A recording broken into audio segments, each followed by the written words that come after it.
Character Building by Booker T. Washington. Publisher's Explanation.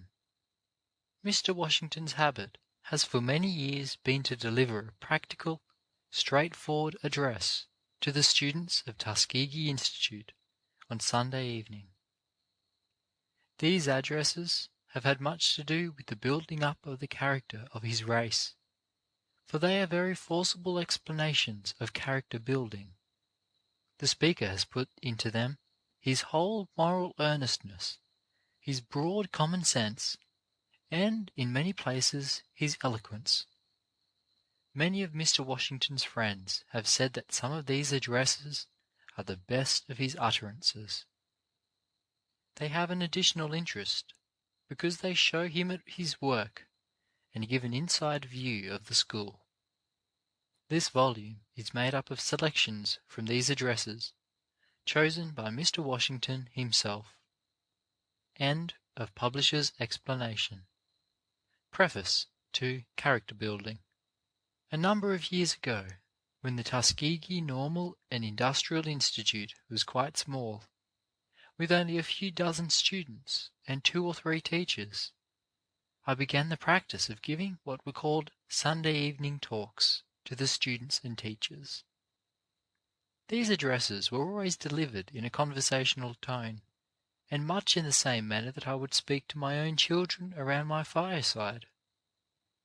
As the institution gradually grew from year to year, friends suggested that these addresses ought to be preserved, and for that reason, during the past few years they have been stenographically reported. For the purpose of this book, they have been somewhat revised, and I am greatly indebted to my secretary, Mr. Emmett J. Scott, and to Mr. Max Bennett Thrasher for assisting me in the revision and in putting them into proper shape for publication, and to Mr. T. Thomas Fortune for suggesting that these addresses be published in book form. In these addresses, I have attempted from week to week to speak straight to the hearts of our students and teachers and visitors concerning the problems and questions that confront them in their daily life here in the South. The most encouraging thing in connection with the making of these addresses has been the close attention which the students and teachers and visitors have always paid, and the hearty way in which they have spoken to me of the help that they have received from them. During the past 4 years these addresses have been published in the school paper each week. This paper, the Tuskegee Student, has a wide circulation among our graduates and others in the South, so that in talking to our students on Sunday evening, I have felt in a degree that I was speaking to a large proportion of the colored people in the South. If there is anything in these addresses which will be of interest or service to a still wider audience, I shall feel I have been more than repaid for any effort that I have put forth in connection with them.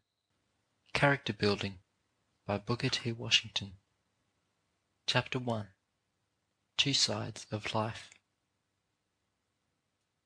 There are quite a number of divisions into which life can be divided, but for the purposes of this evening, I am going to speak of 2, the bright side of life and the dark side.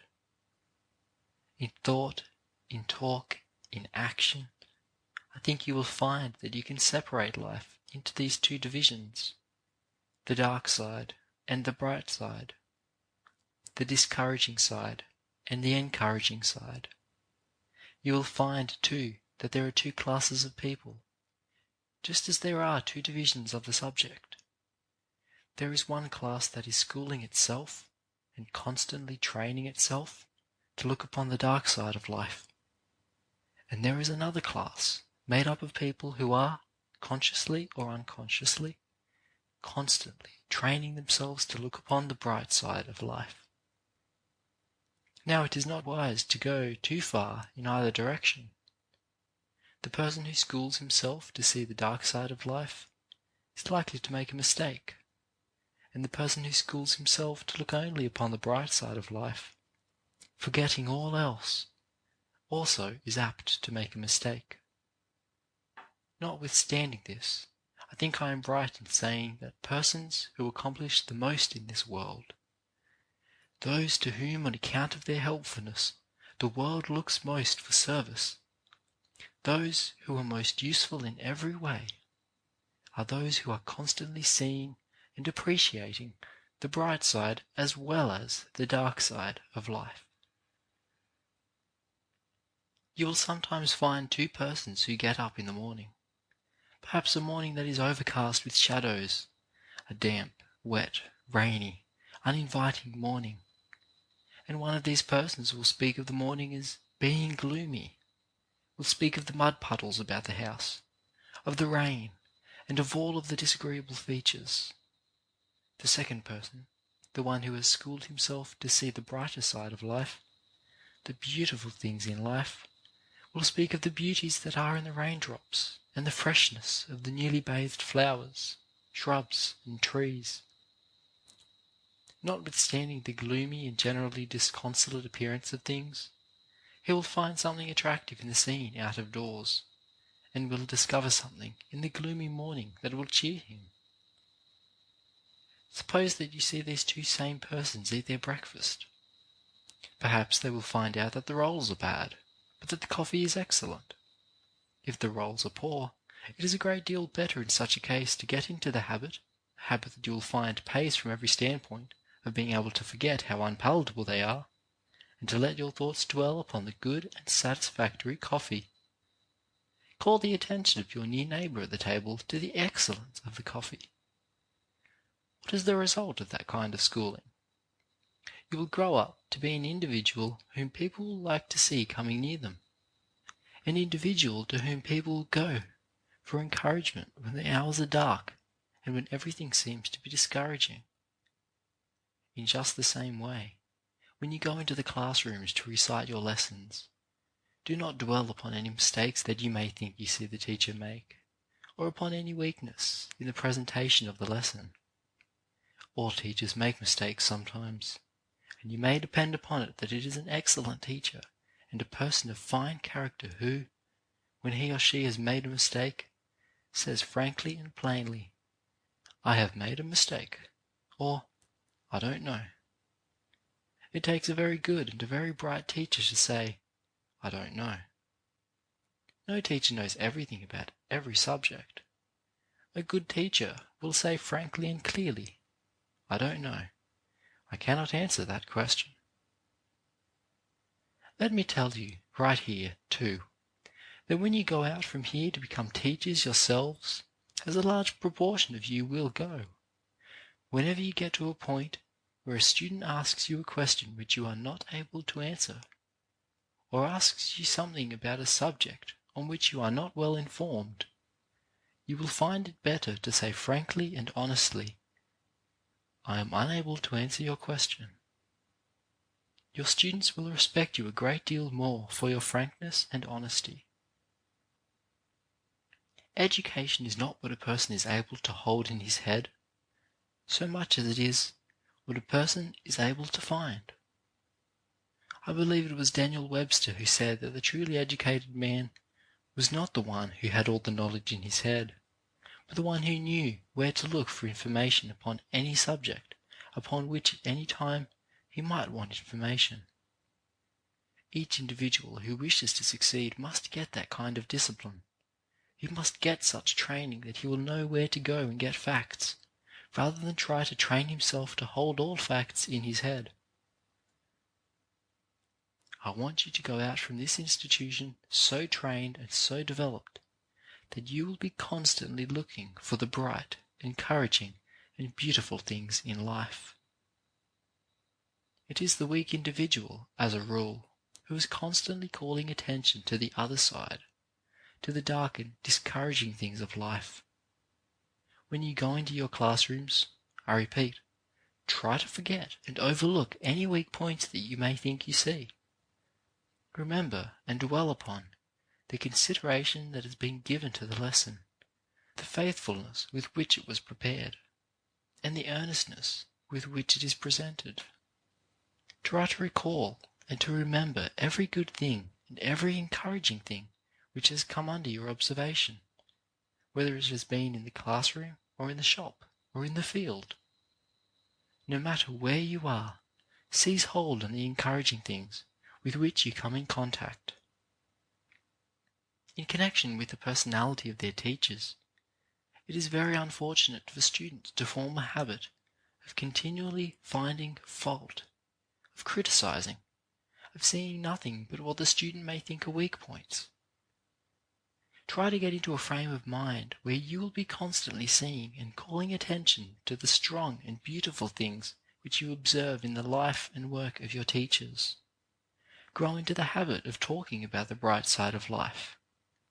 When you meet a fellow student, a teacher, or anybody, or when you write letters home, get into the habit of calling attention to the bright things of life that you have seen, the things that are beautiful, the things that are charming.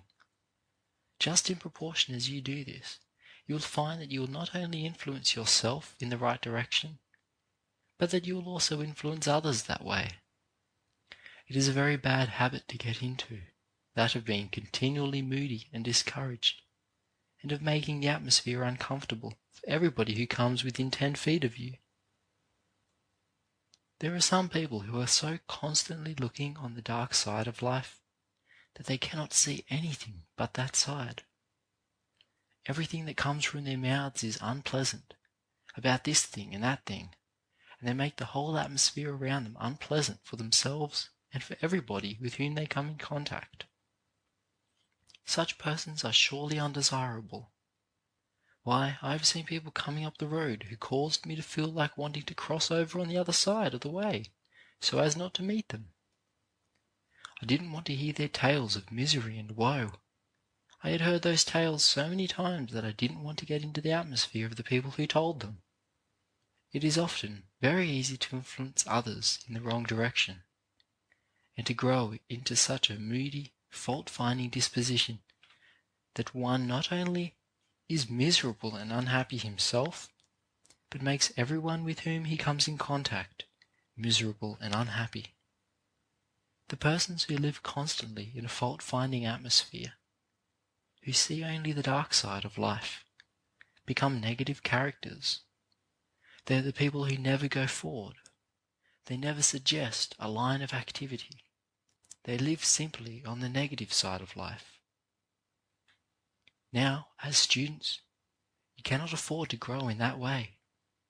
We want to send each one of you out from here, not as a negative force, but as a strong, positive, helpful force in the world. You will not accomplish the task which we expect of you if you go with a moody, discouraged, fault-finding disposition. To do the most that lies in you, you must go with a heart and head full of hope and faith in the world, believing that there is work for you to do, believing that you are the person to accomplish that work, and the one who is going to accomplish it. In 9 cases out of 10, the person who cultivates the habit of looking on the dark side of life is the little person, the miserable person, the one who is weak in mind, heart, and purpose. On the other hand, the person who cultivates the habit of looking on the bright side of life, and who calls attention to the beautiful and encouraging things in life, in 9 cases out of 10, is the strong individual, the one to whom the world goes for intelligent advice and support. I'm trying to get you to see, as students, the best things in life. Do not be satisfied with second-hand or third-hand things in life. Do not be satisfied until you have put yourselves into that atmosphere where you can seize and hold on to the very highest and most beautiful things that can be got out of life. Chapter 2.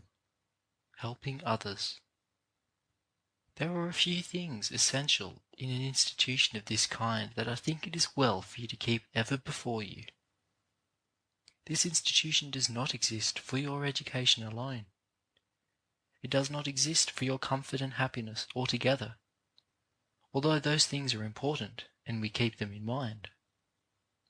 It exists that we may give you intelligence, skill of hand, and strength of mind and heart, And we help you in these ways that you in turn may help others.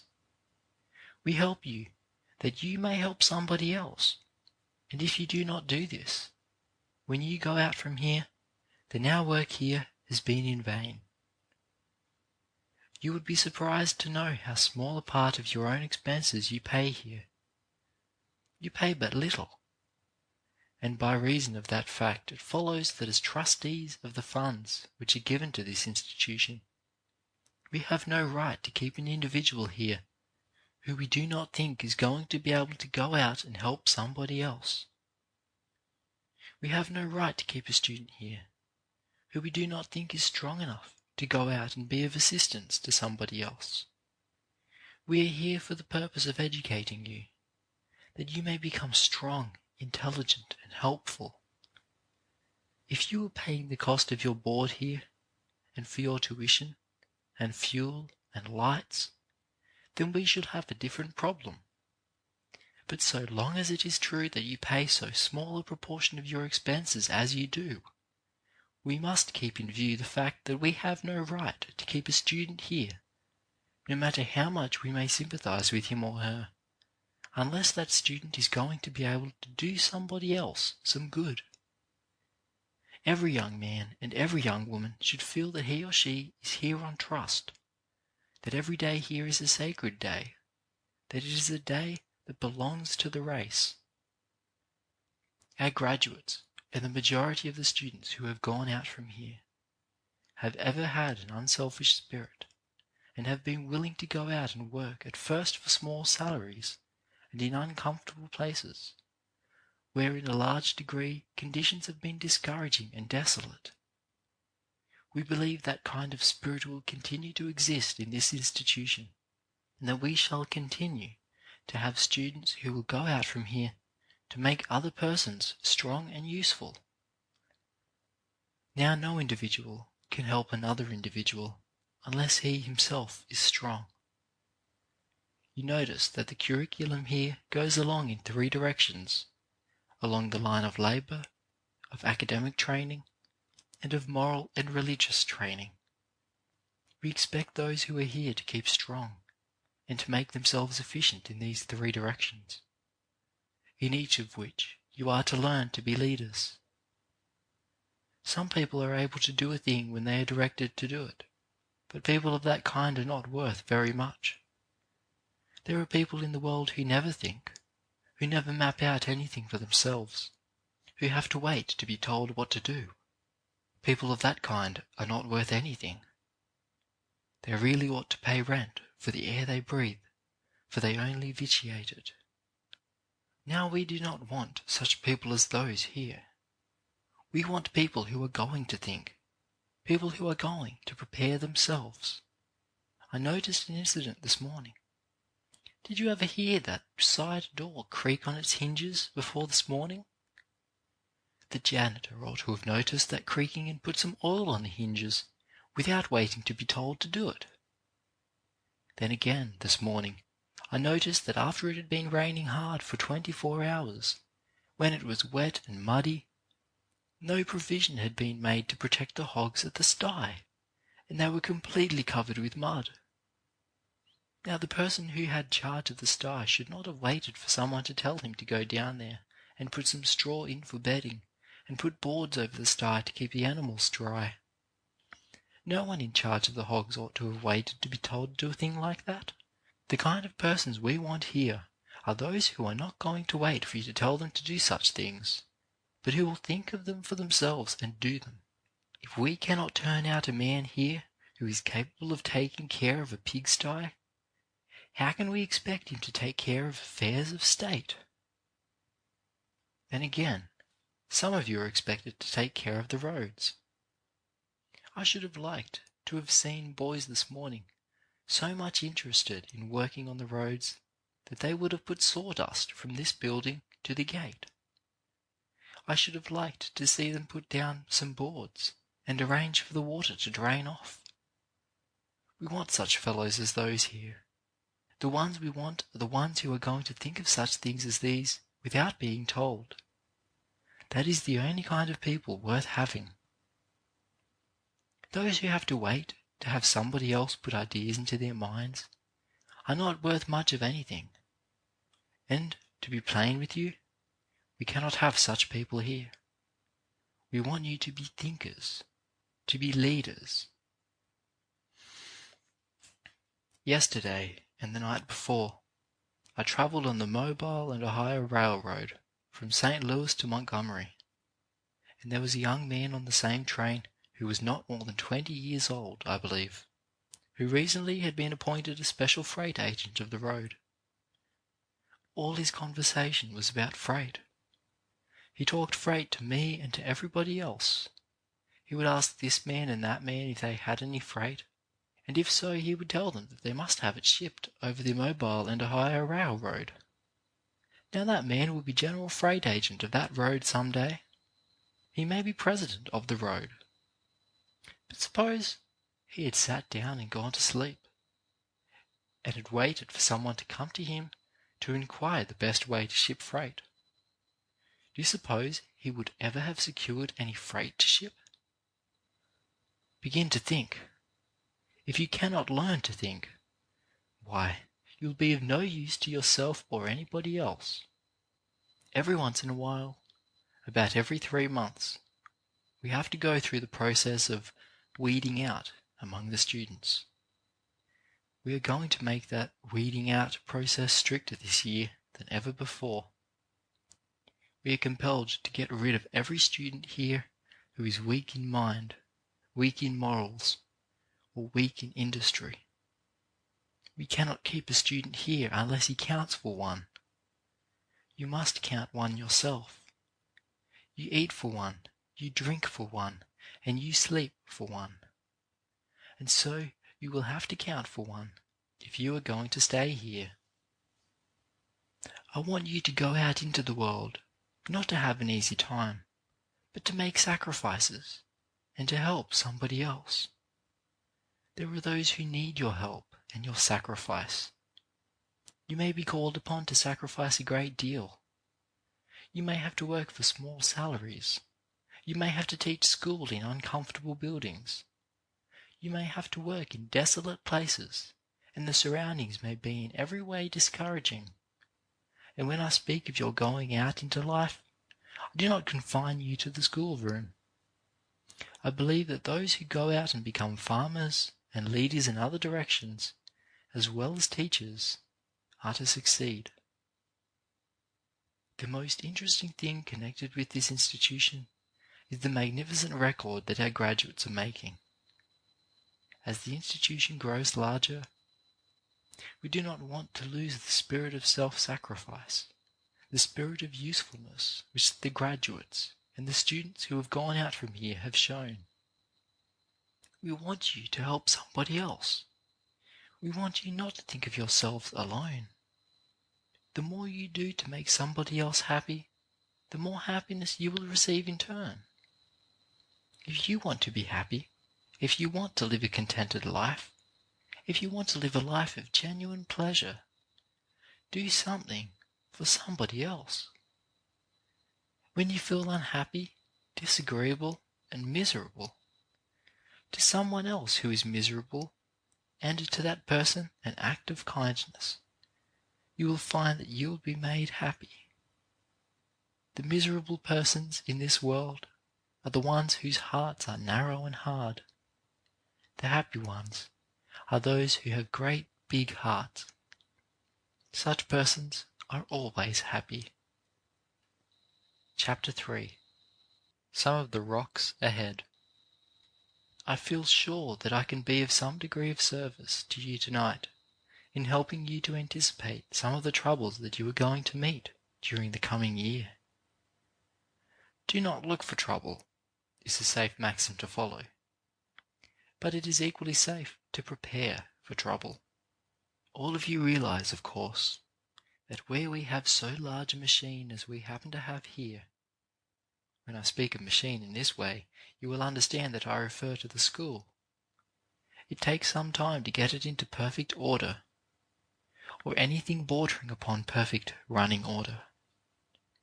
Now, I repeat, it is the wise individual who prepares himself beforehand for the day of difficulties, for the day of discouragements, for the rainy day.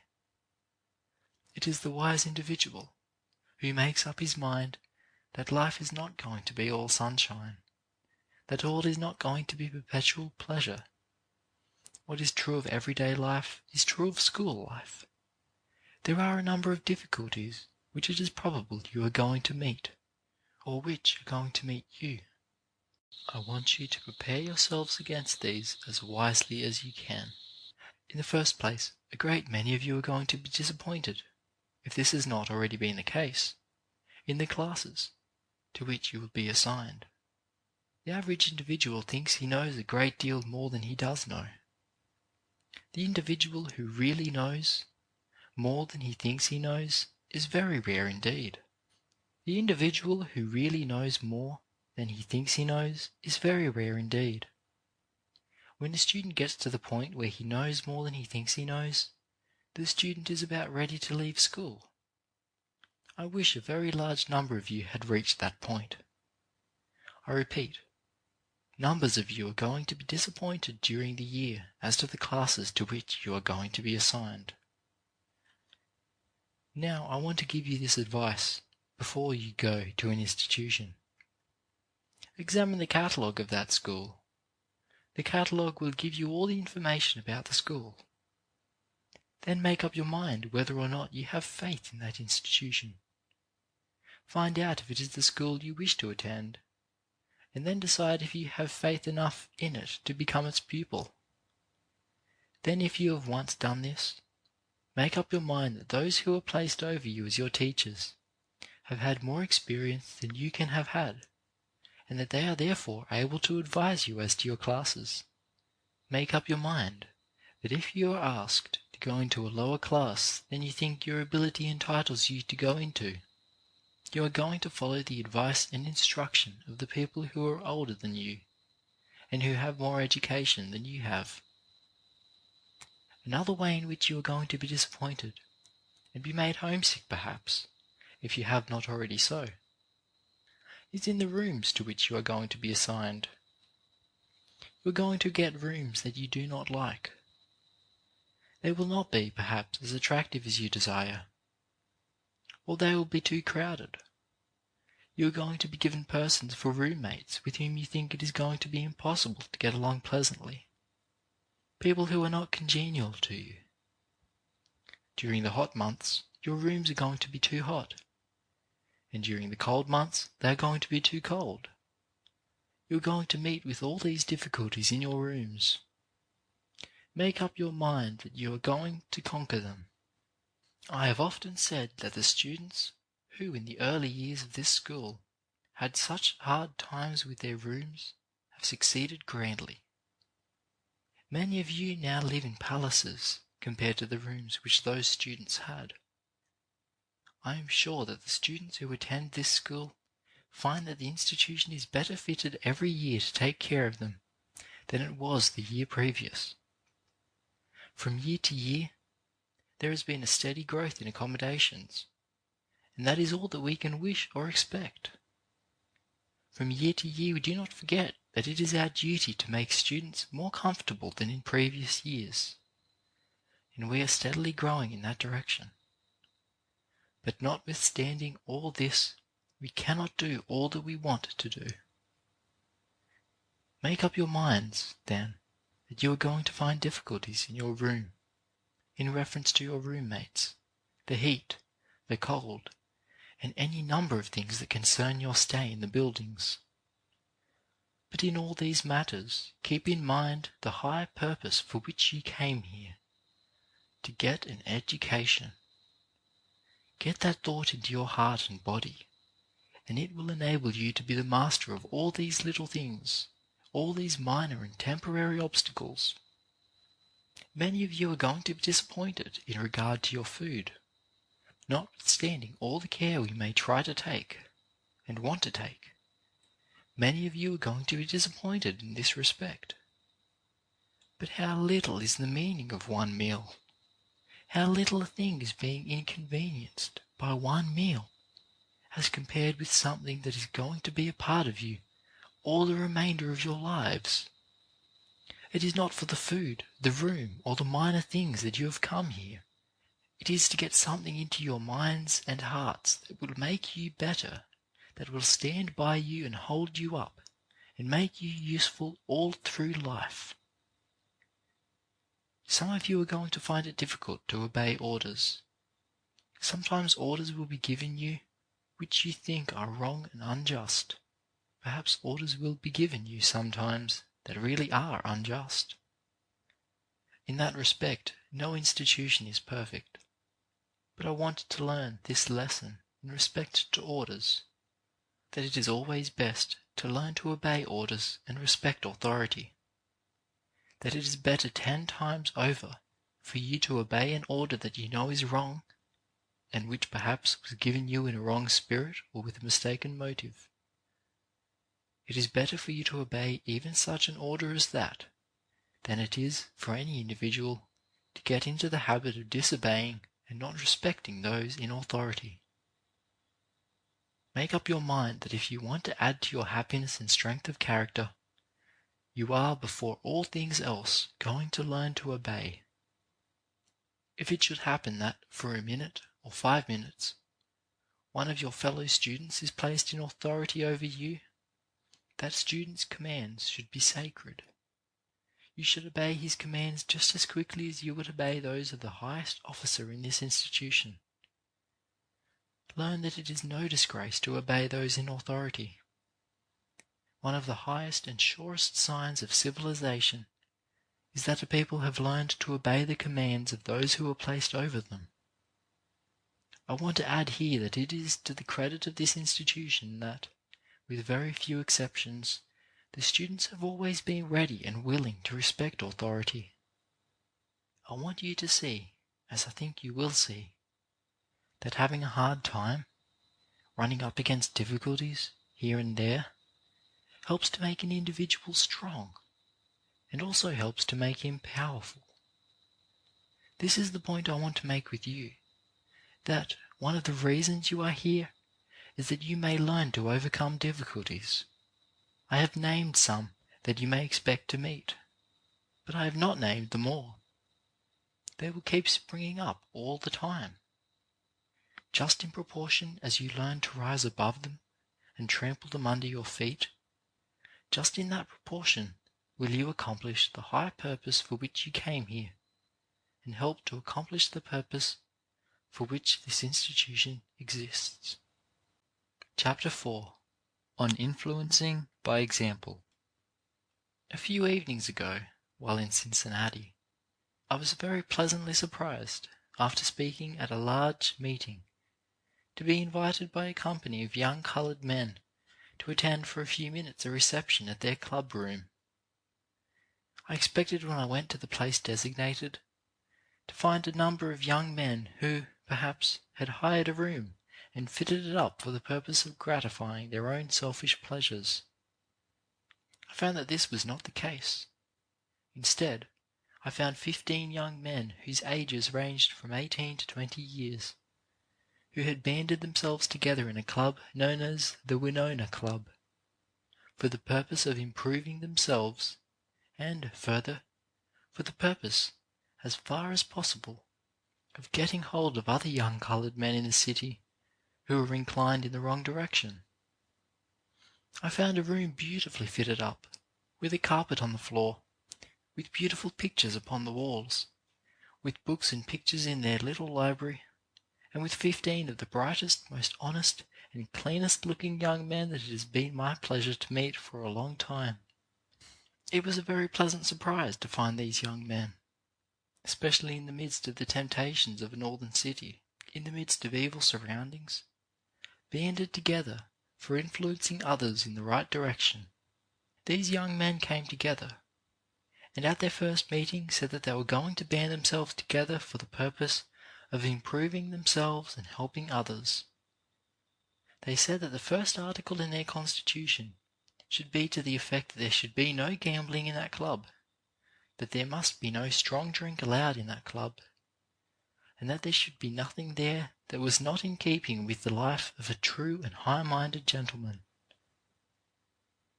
I repeat that it was very pleasant, and encouraging for me to find such work as this going on in Cincinnati.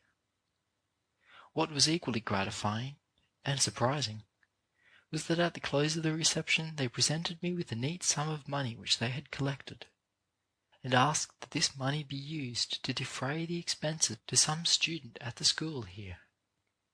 Now the point I especially want to make tonight is this. All of you must bear in mind the fact that you are not only to keep yourselves clean and pure and sober and true in every respect, but you owe a constant responsibility to yourself to see that you exert a helpful influence on others also. A large proportion of you are to go from here into great cities. Some of you will go into such cities as Montgomery, and some perhaps will go into the cities of the north, although I hope that the most of you will see your way clear to remain in the south. I believe that you will do better to remain in the country districts than to go into the cities. I believe that you will find it to your advantage in every way to try to live in a small town or in a country district rather than in a city.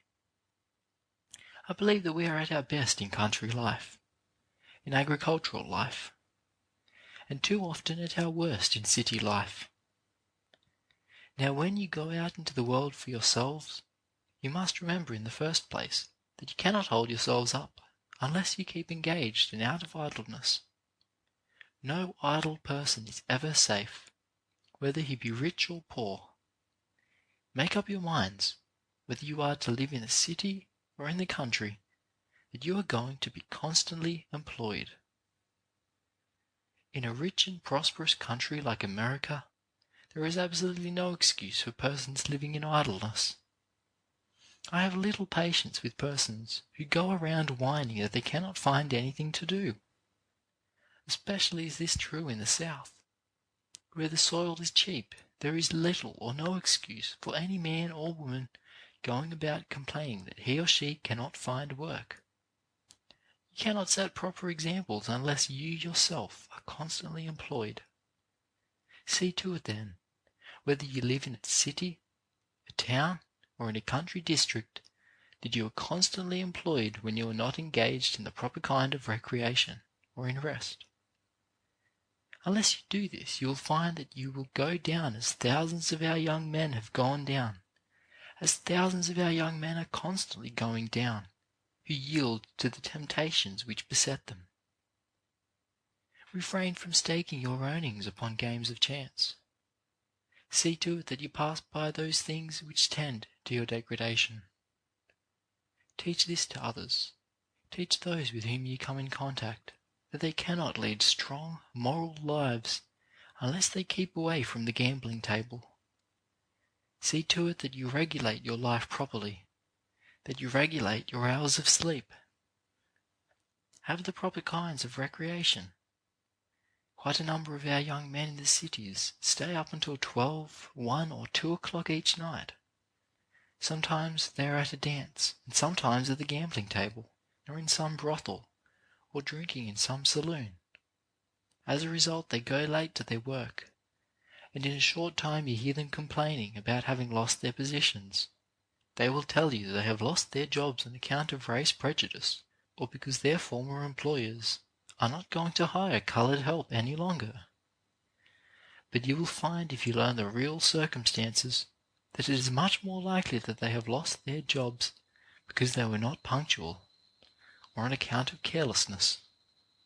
Then, too, you will find that you will go down if you yield to the temptation of indulging in strong drink. That is a thing that is carrying a great many of our young men down. I do not say that all of our men are of this class, or that all of them yield to temptations, but I can go into many of the large cities and find just such men as those in Cincinnati to whom I have referred. You cannot hope to succeed if you keep bad company. As far as possible, try to form the habit of spending your nights at home. There is nothing worse for a young man or young woman than to get into the habit of thinking that he or she must spend every night on the street or in some public place. I want you, as you go out from this institution, whether you are graduates or not, whether you have been here 1 year or 4 years, to go out with the idea that you must set a high example for everyone in your community. You must remember that the people are watching you every day. If you yield to the temptation of strong drink, of going into bad company, others will do the same thing. They will shape their lives after yours. You must so shape your lives that the hundreds and thousands of those who are looking to you for guidance may profit by your example. Chapter 5. The Virtue of Simplicity. I hope that you all paid strict attention to what Mr. William H. Baldwin, Jr., who recently spoke to you, had to say. In the few words that he spoke, I think he told you the platform upon which this institution has been built. You will remember that he laid a great deal of stress upon the importance of the institution remaining simple, of keeping that degree of simplicity and thoroughness that it has always possessed. It is true that in the last few months the institution has come into a great deal of prominence, and is meeting with what the world calls success. But we must remember that very often it is with institutions as it is with individuals. Success may injure them more than poverty. Now, this institution will continue to succeed. Will continue to have the goodwill and confidence, the cooperation of the best and wisest and most generous people in the country, just so long as its faculty, its students, and all connected with it remain simple, earnest, and thorough. Just as soon as in any department there are indications that we are beginning to become what the world calls stuck up, just so soon will the people lose confidence in us, and will fail to support us, and just so soon will the institution begin to decay. We will grow in buildings, in industries, in apparatus, in the number of teachers and of students, and in the confidence of the people, just in proportion as we do what the institution has set out to do, that is, teach young men and women how to live simple, plain, and honourable lives by learning how to do something uncommonly well. When I speak of humbleness and simplicity, I do not mean that it is necessary for us to lose sight of what the world calls manhood and womanhood, that it is necessary to be cringing and unmanly. But you will find in the long run that the people who have the greatest influence in the world are the humble and simple ones. Now we must not only remain humble, but we must be very sure that whatever is done in every department of the school is thoroughly done. Any institution runs a great risk when it begins to grow larger in numbers or larger in any respect. It can succeed then only in proportion as those who have responsibilities are conscientious in the highest degree. We can succeed in putting up good buildings only in proportion as everyone performs well his part in the erection of each building. We can succeed only in proportion as the student who makes the mortar, who lays the bricks, puts his whole conscience into that work, and does it just as thoroughly as it is possible for him to do it. If he is mixing mortar, he must do it just as well as he can, and then, tomorrow, must do it still better than he did it today, and the next week better than he did it this week. The student who lays the bricks must learn to lay each brick as well as it is possible for him to lay it, and then do still better work on the morrow. We must remember, too, that we have a certain amount of responsibility to care for our buildings, and that a great deal of interest should be taken not only in putting up all our buildings thoroughly, but in looking out for their preservation as well. We must see to it that the buildings which the students have worked so hard to erect, and which generous friends have so kindly enabled us to secure, are not marred in any way. You must make new students know that this property is yours, and that every building here is yours. No student has any right to mar in any way what you have worked so hard to erect, and your friends have been generous enough to provide.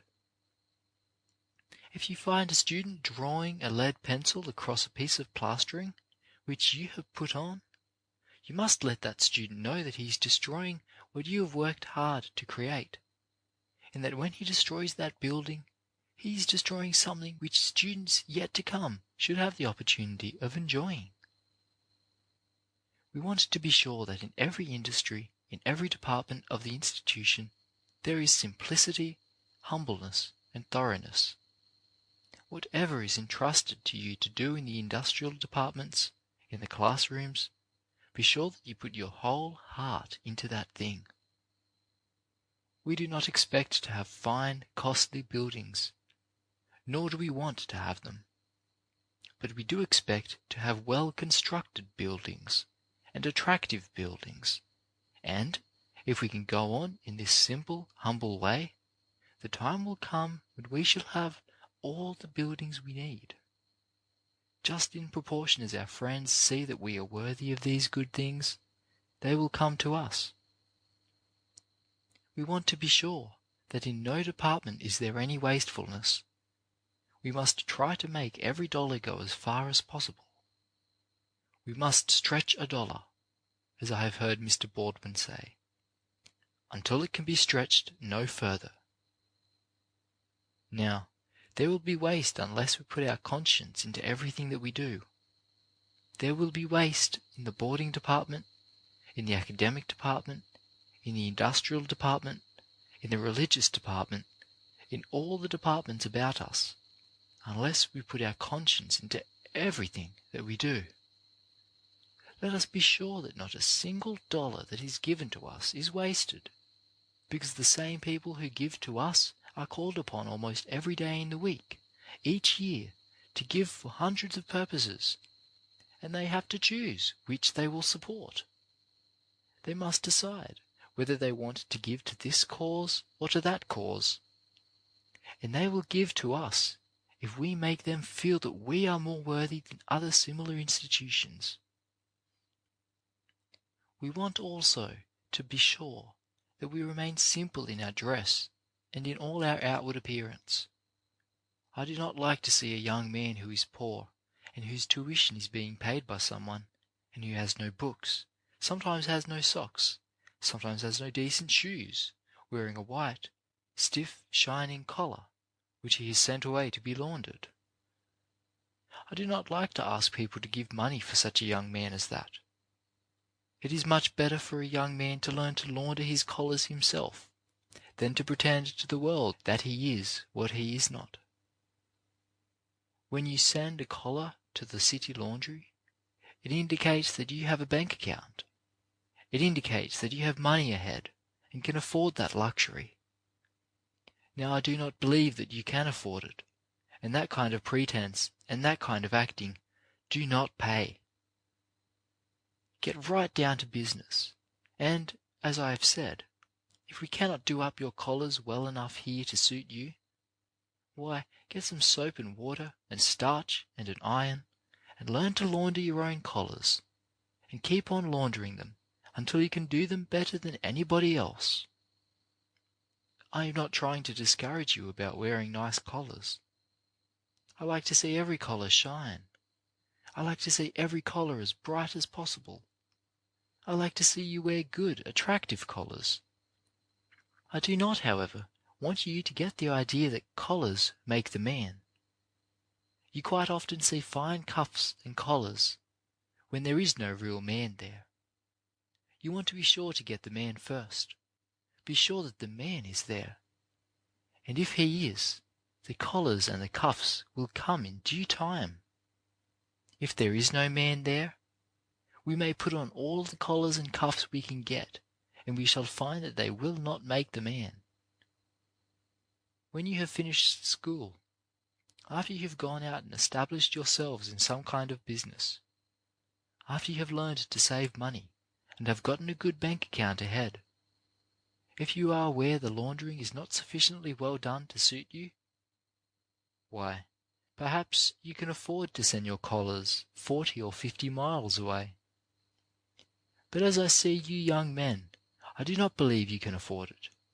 And if you can afford it, why, I should like to have you pay that money for a part of your tuition, which we now have to get someone else to pay for you. You want to be very sure, too, that as you go out into the world, you go out not ashamed to work, not ashamed to put in practice what you have learned here.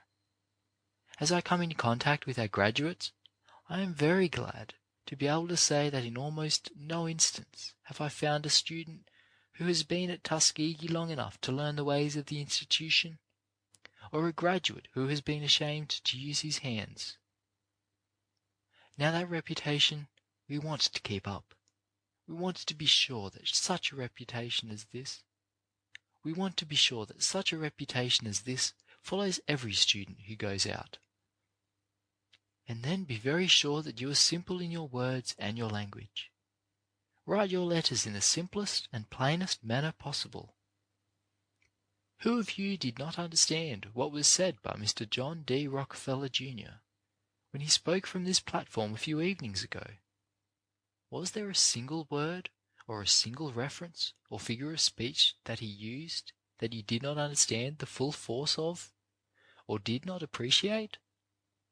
Here is a man whose father is perhaps the richest man in the world, and yet there was no tomfoolery about his speech. Every word was simple and plain, and everybody could understand everything that he said. He used no Latin or Greek quotations. Some people get the idea that if they can get a little education and a little money ahead, and can talk so that no one can understand them, they are educated. That is a great mistake, because nobody understands them, and they do not understand themselves. Now, the world has no sympathy with that kind of thing. If you have anything to write, write it in the plainest manner possible. Use just as few words as possible, and as simple words as possible. If you can get a word with one syllable that will express your meaning, use it in preference to one of 2 syllables. If you cannot get a suitable word of 1 syllable, try to get one of 2 syllables instead of 3 or 4. At any rate, make your words just as short as possible, and your sentences as short and simple as you can make them. There is great power in simplicity. Simplicity of speech, simplicity of life in every form. The world has no patience with people who are superficial, who are trying to show off, who are trying to be what the world knows they are not. You know you sometimes get frightened and discouraged about the laws that some of the states are inclined to pass, and that some of them are passing, but there is no state, there is no municipality, there is no power on earth that can neutralize the influence of a high, pure, simple and useful life. Every individual who learns to live such a life will find an opportunity to make his influence felt. No one can in any way permanently hold back a race of people who are getting those elements of strength which the world recognizes, which the world has always recognized, and which it always will recognize, as indicating the highest type of manhood and womanhood. There is nothing, then, to be discouraged about. We are going forward, and we shall keep going forward if we do not let these difficulties which sometimes occur discourage us. You will find that every man and every woman who is worthy to be respected and praised and recognized will be respected and praised and recognized. Chapter 6. Have you done your best? This talk was given at the middle of the school year. If you have not already done so, and I hope you have, I think that you will find this a convenient season for each one of you to stop and to consider your school year very carefully, to consider your life in school from every point of view, to place yourselves, as it were, in the presence of your parents or your friends at home, to place yourselves in the presence of those who stand by and support this institution, to place yourselves in the presence of your teachers and of all who are in any way interested in you. Now, suppose you were tonight sitting down by your parents' side, by their fireside, looking them in the face, or by the side of your nearest and dearest friends, those who have done the most for you, those who have stood by you most closely. Suppose you are in that position. I want to ask you to answer this question. In considering your school life, in your studies, for example, during the year thus far, have you done your best? Have you been really honest with your parents, who have struggled, who have sacrificed, who have toiled for years in ways you do not know of, in order that you might come here and in order that you might remain here? Have you really been interested in them? Have you really been honest with your teachers? Have you been honest with those who support this institution? Have you really, in a word, in the preparation and recitation of your lessons, done your level best? Right out from your hearts, have you done your best? I fear that a great many of you, when you look your conscience squarely in the face, when you get right down to your real selves, at the bottom of your lives, must answer that you have not done your best. There have been precious minutes, there have been precious hours that you have completely thrown away, hours for which you cannot show a single return. Now, if you have not done your level best, right out straight from your heart, in the preparation and recitation of your lessons, and in all your work, it is not too late for you to make amends. I should be very sorry if I waited until the end of the term to remind you of this, because it would then be too late. There would be many of you with long faces who would say, if you were reminded then, that you could have done so much better, would have been so much more honest with your parents and friends, if you had only been reminded earlier, and that in every way you would have made your lives so different from what they had been. Now it isn't too late. Grant, as I know that numbers of you will grant, that you have thrown away precious time, that you have been indifferent to the advice of your teachers, that you really haven't been honest with yourselves in the preparation of your lessons, that you have been careless in your recitations.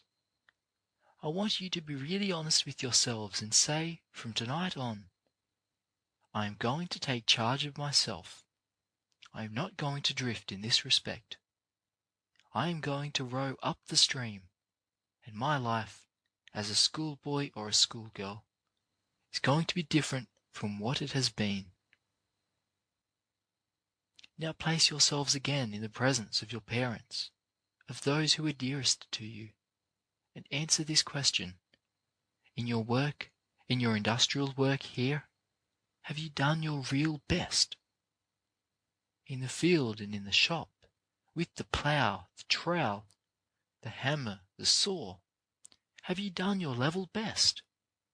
Have you done your best in the sewing room and in the cooking classes? Have you justified your parents in the sacrifice of time and money which they have made in order to allow you to come here? If you haven't done your best in these respects, and many of you haven't, there is still time for you to become a different man or woman. It isn't too late. You can turn yourselves completely around.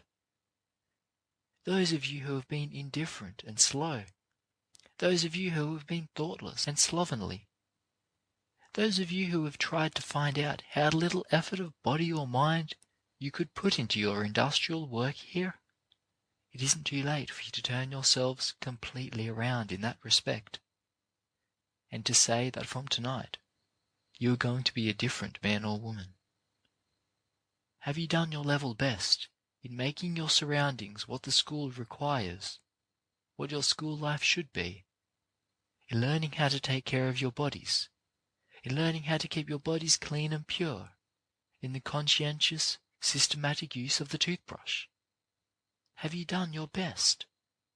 Have you been downright honest in that respect alone? Have you used the toothbrush just because you felt it was a requirement of the school, or because you felt that you could not be clean or honest with your roommates, that you could not be yourself in the sight of God unless you used the toothbrush? Have you used it in the dark as well as in the light?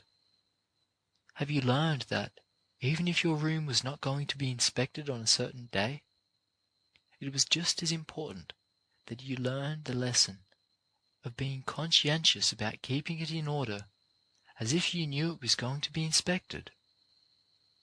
Have you been careful in this respect? Have you shifted this duty or neglected that duty?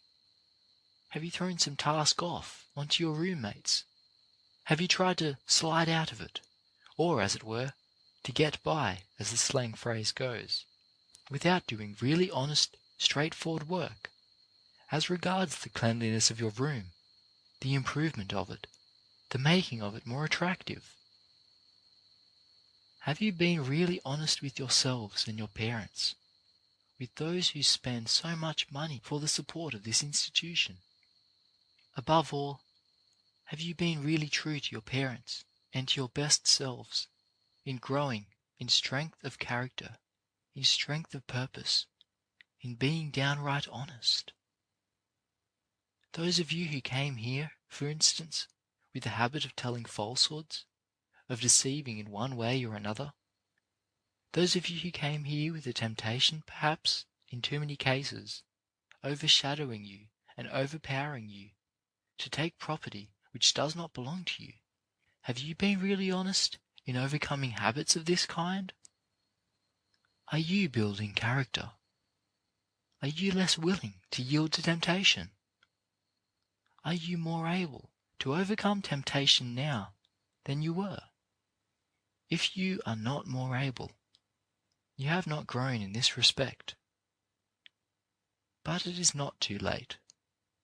If there are some of you who have been unfortunate enough to allow little mean habits, mean dispositions, mean acts, mean thoughts, mean words to get the uppermost of you, in a word, if your life thus far has been a little dried up, narrow life, get rid of that life.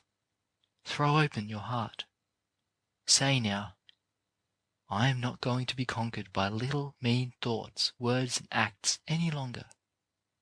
Hereafter, all my thoughts, all my words, all my acts shall be large, generous, high, pure.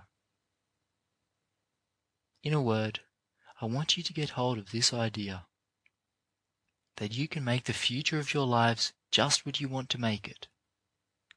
You can make it bright, happy, useful, if you learn this fundamental lesson and stick to it while in school, or after you go away from here, that it doesn't pay any individual to do any less than his very best.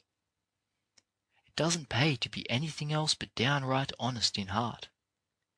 Any person who is not honest, who is not trying to do his very best in the classroom or in the shop, no matter where he may be, will find out that it does not pay in the long run.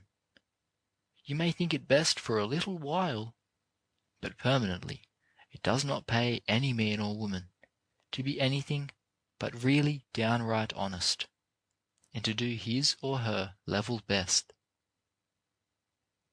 Now I want you to think about these things, not only here in the chapel tonight, but tomorrow in your classrooms, and with reference to everything you touch. I want to see you let it shine out, even at the very ends of your fingers, that you are doing your best in everything. Do this, and you will find that at the end of the year, that you are growing stronger, purer, and brighter, that you are making your parents and those interested in you happier, and that you are preparing yourselves to do what this institution and the country expect you to do. Chapter 7. Don't be discouraged. Last Sunday evening I spoke to you for a few minutes regarding the importance of determining to do the right thing in every phase of your school life. There are a few things that enter into student life which, in a very large degree, cause the untrue to fall by the wayside, and which prevent students from doing their very best. Among these things is the disposition to grow discouraged. Very many people, very many students, who otherwise would succeed, who would go through school creditably, graduating with honours, have failed to succeed because they became discouraged. Now there are a number of things in school life that cause a student to become discouraged, and I am going to try to enumerate a few of them, although I do not know that I shall mention nearly all of them. Students frequently become discouraged on account of their industrial work. It is not of the character that they want it to be, or they do not get assigned to the trade they want to work at. Still others become discouraged because of their classroom studies. They find that their studies are difficult, that their lessons are too long, and their memories too short. They find that they cannot understand the teacher, or they find that the teacher does not understand them. Some become discouraged because they think that they are entirely misunderstood, are misunderstood by their classmates and by their teachers. They think that their efforts in the classroom and in the shop are not properly appreciated. Others become discouraged because they feel that they are without friends. It seems to them that other students have friends on every hand who are encouraging them, who send them money, who supply them with clothing, and that they themselves have no such friends. You become discouraged for such reasons as these. You feel that your highest and best efforts are not appreciated. This tends to discourage you. There are not a few of you who get discouraged because you feel that you belong to a despised race, that for a long time you have been trampled upon because of your color, and because of certain peculiar characteristics, that you have been neglected or oppressed, and that there is no reason why you should make an effort to go forward, that you belong to a race that is doomed to disappointment, to stay under, and to not succeed. Some of you become discouraged and despondent because of poverty. Perhaps here I strike the basis of the reason for most of the discouragement. You come here, and your parents disappoint you. They do not supply you with money. You become discouraged because they do not supply you with proper clothing, or with what you think you ought to have, and, very often, with such as you really ought to have, and that disheartens you. You find that other students have money, and you have none.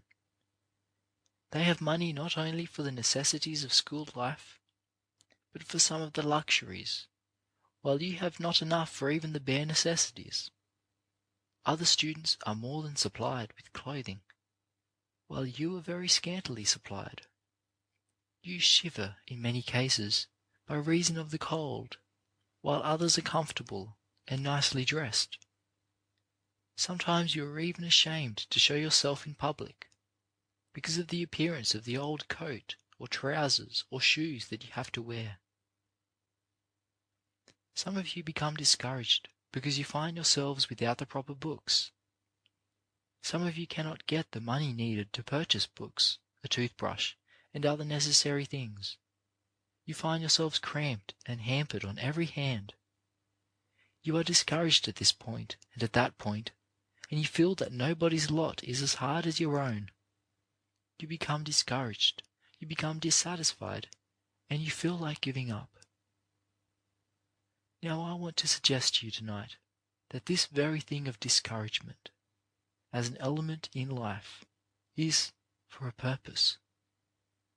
I do not believe that any element of your lives is put into them without a purpose.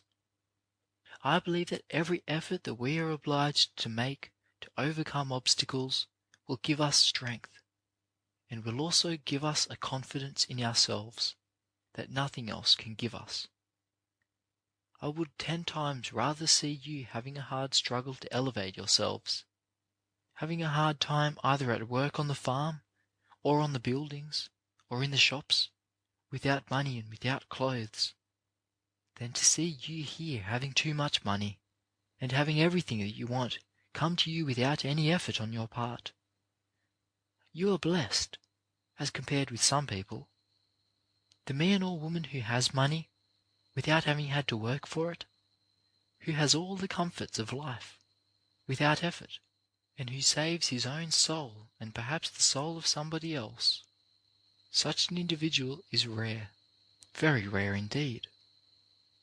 Now it is not a curse to be situated as some of you are, and if you will make up your minds that you are going to overcome the obstacles and the difficulties by which you are surrounded, you will find that in every effort you make to overcome these difficulties, you are growing in strength and confidence. Make up your minds that you are not going to allow anything to discourage you. Make up your minds that poor lessons, scoldings on the part of your teachers, want of money, and want of books, that none of these shall discourage you.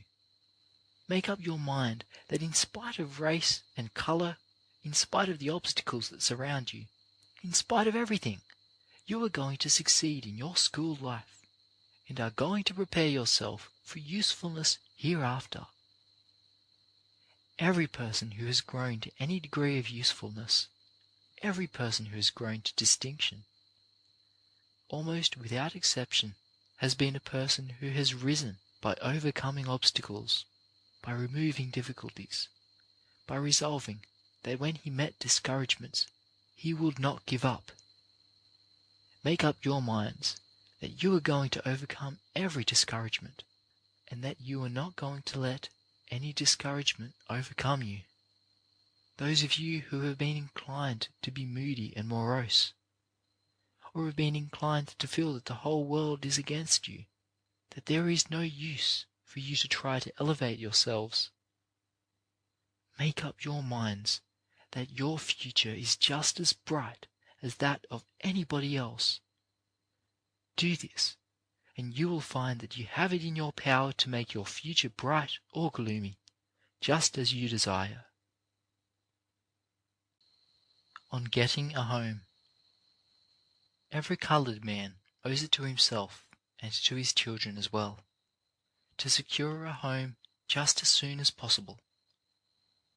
No matter how small the plot of ground may be, or how humble the dwelling placed on it, something that can be called a home should be secured without delay. A home can be secured much easier than many imagine. A small amount of money saved from week to week, or from month to month, and carefully invested in a piece of land, will soon secure a site upon which to build a comfortable house. No individual should feel satisfied until he has a comfortable home. More and more, the Southern states are making one of the conditions for voting the ownership of at least $300 worth of property, so that persons who own homes will not only reap the benefits that come from owning a home in other directions, but will also find themselves entitled to cast their ballot. Care should be taken as to the location of the land.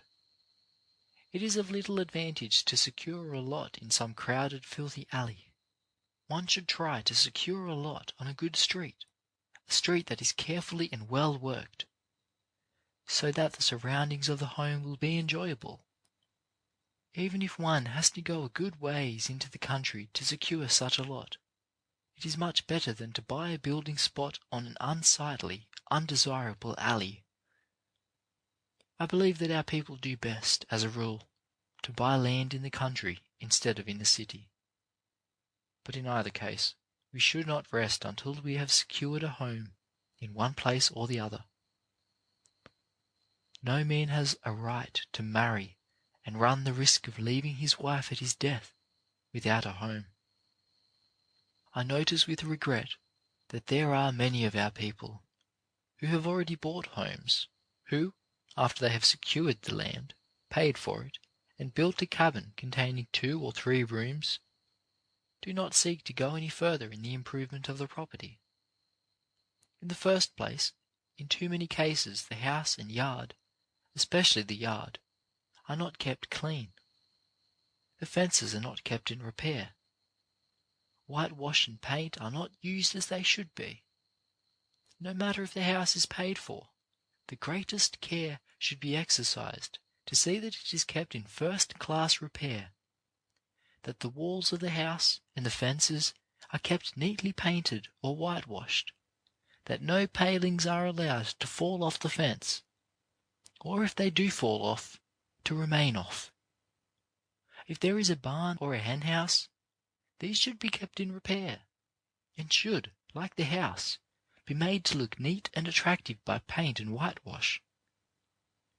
Paint and whitewash add a great deal to the value of a house. If persons would learn to use even a part of the time they spend in idle gossip or in standing about on the streets, in whitewashing or painting their houses, it would make a great difference in the appearance of the buildings, as well as add to their value. Only a short time ago, near a certain town, I visited the house, I could not call it a home, of a presiding elder, a man who had received considerable education, and who spent his time in going about over his district, preaching to hundreds and thousands of coloured people. And yet, the home of this man was almost a disgrace to him and to his race. The house was not painted or whitewashed. The fence was in the same condition. The yard was full of weeds. There were no walks laid out in the yard. There were no flowers in it. In fact, everything on the outside of the house and in the yard presented a most dismal and discouraging appearance. So far as I could see, there was not a single vegetable around this house, nor did I see any chickens or fowls of any kind. This is not the way to live, and especially is it not the way for a minister or a teacher to live, for they are men who are supposed to lead their people not only by word but by example. Every minister and every teacher should make his home, his yard, and his garden models for the people whom he attempts to teach and lead. I confess that I have no confidence in the preaching of a minister whose home is in the condition of the one I have described. There is no need why, as a race, we should get into the miserable and unfortunate habit of living in houses that are of repair, that are not whitewashed or painted, that are not comfortable, and, above else, in houses that we do not own. There is no reason why we should not make our homes not only comfortable, but attractive, so that no one can tell from the outside appearance, at least, whether the house is occupied by a white family or a black family. After a house has been paid for, it not only should be improved from year to year and kept in good repair, but as the family grows, new rooms should be added. The house should not only be made comfortable, but should be made convenient. As soon as possible, there should be a sitting room where books and papers can be found, a room in which the whole family may read and study during the winter nights. I do not believe that any house is complete without a bathroom. As soon as possible, every one of our houses should be provided with a bathroom, so that the body of every member of the family can be baptized every morning in clean, invigorating, fresh water. Such a bath puts one in proper condition for the work of the day, and not only keeps one well physically, but strong morally and religiously. Another important part of the home is the dining room. The dining room should be the most attractive and most comfortable room in the house. It should be large and airy, a room into which plenty of sunlight can come, and a room that can be kept comfortable both in the summer and in the winter. These suggestions are made to you with the hope that you will put them into practice, and also that you will influence others to do the same. They are all suggestions that we, as a race, notwithstanding our poverty, in most cases, can find a way to put into practice. Every one of them should be taken up by our teachers, our ministers, and by our educated young people. They should be taught and urged in school, in church, in farmers' meetings, in women's meetings, and, in fact, wherever the people of the race come together. Chapter 9. Calling Things by Their Right Names. A few evenings ago, I talked with you about the importance of learning to be simple, humble, and childlike before going out into the world. You should remain in school until you get to the point where you feel that you do not know anything, where you feel that you are willing to learn from anyone who can teach you. Unfortunately, there are many things here in the South which tends to lead away from this simplicity to which I have referred. There is a great inclination to make things appear what they are not. For example, take the schools. There is a great tendency to call schools by names which do not belong to them, and which do not correctly represent that which in reality exists. You will find the habit growing more prevalent every year, I fear, of calling a school a university, or a college, or an academy, or a high school. In fact, we seldom hear of a plain, common, public or graded school. We do ourselves no good when we yield to that temptation. If a school is a public school, call it one. But do not think that we gain anything by calling a little country school with 2 or 3 rooms and 1 or 2 teachers, where some of the students are studying the alphabet, a university. And still this is too often done throughout the South, as you know. No respect or confidence is gained by the practice, but, on the contrary, sensible people get disgusted with such false pretenses. When you go out into the world and meet with such cases as this, try to make the people see that it is a great deal better to call their small public school by a name which truly represents it than to call it a high school or an academy. I do not by any means intend to say that schools do not have the right to aspire to become high schools or colleges. What I mean to say is that it is hurtful to the race to get into the habit of calling every little institution of learning that is opened a college or a university. It weakens us and prevents us from getting a solid, sure foundation. Again, we make the same mistake when we call every preacher or person who stands in a pulpit to read from it, doctor, whether or not that degree has been conferred upon him. Sensible people get tired of that kind of thing.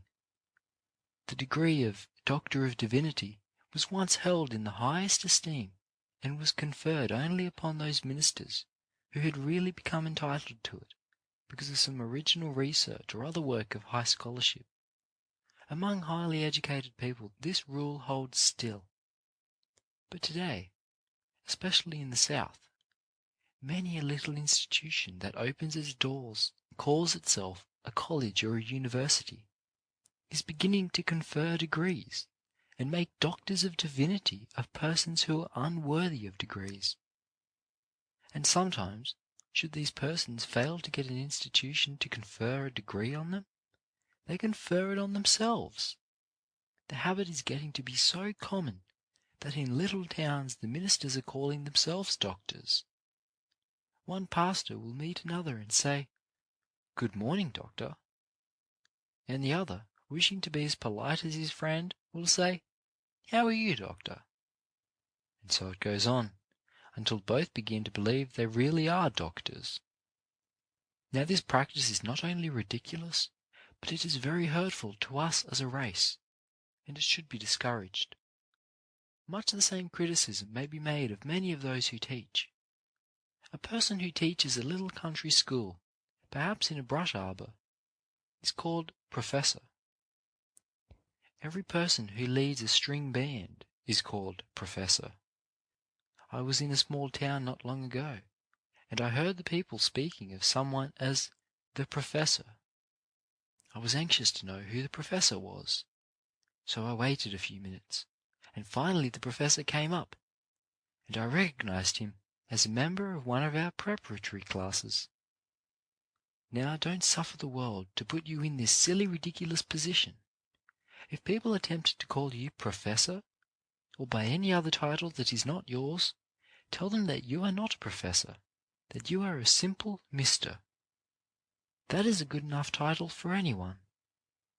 We have the same right to become professors as any other people when we occupy positions which entitle us to that name, but we drag that title, which ought to be a badge of scholarship, down into the mud and mire when we allow it to be misapplied.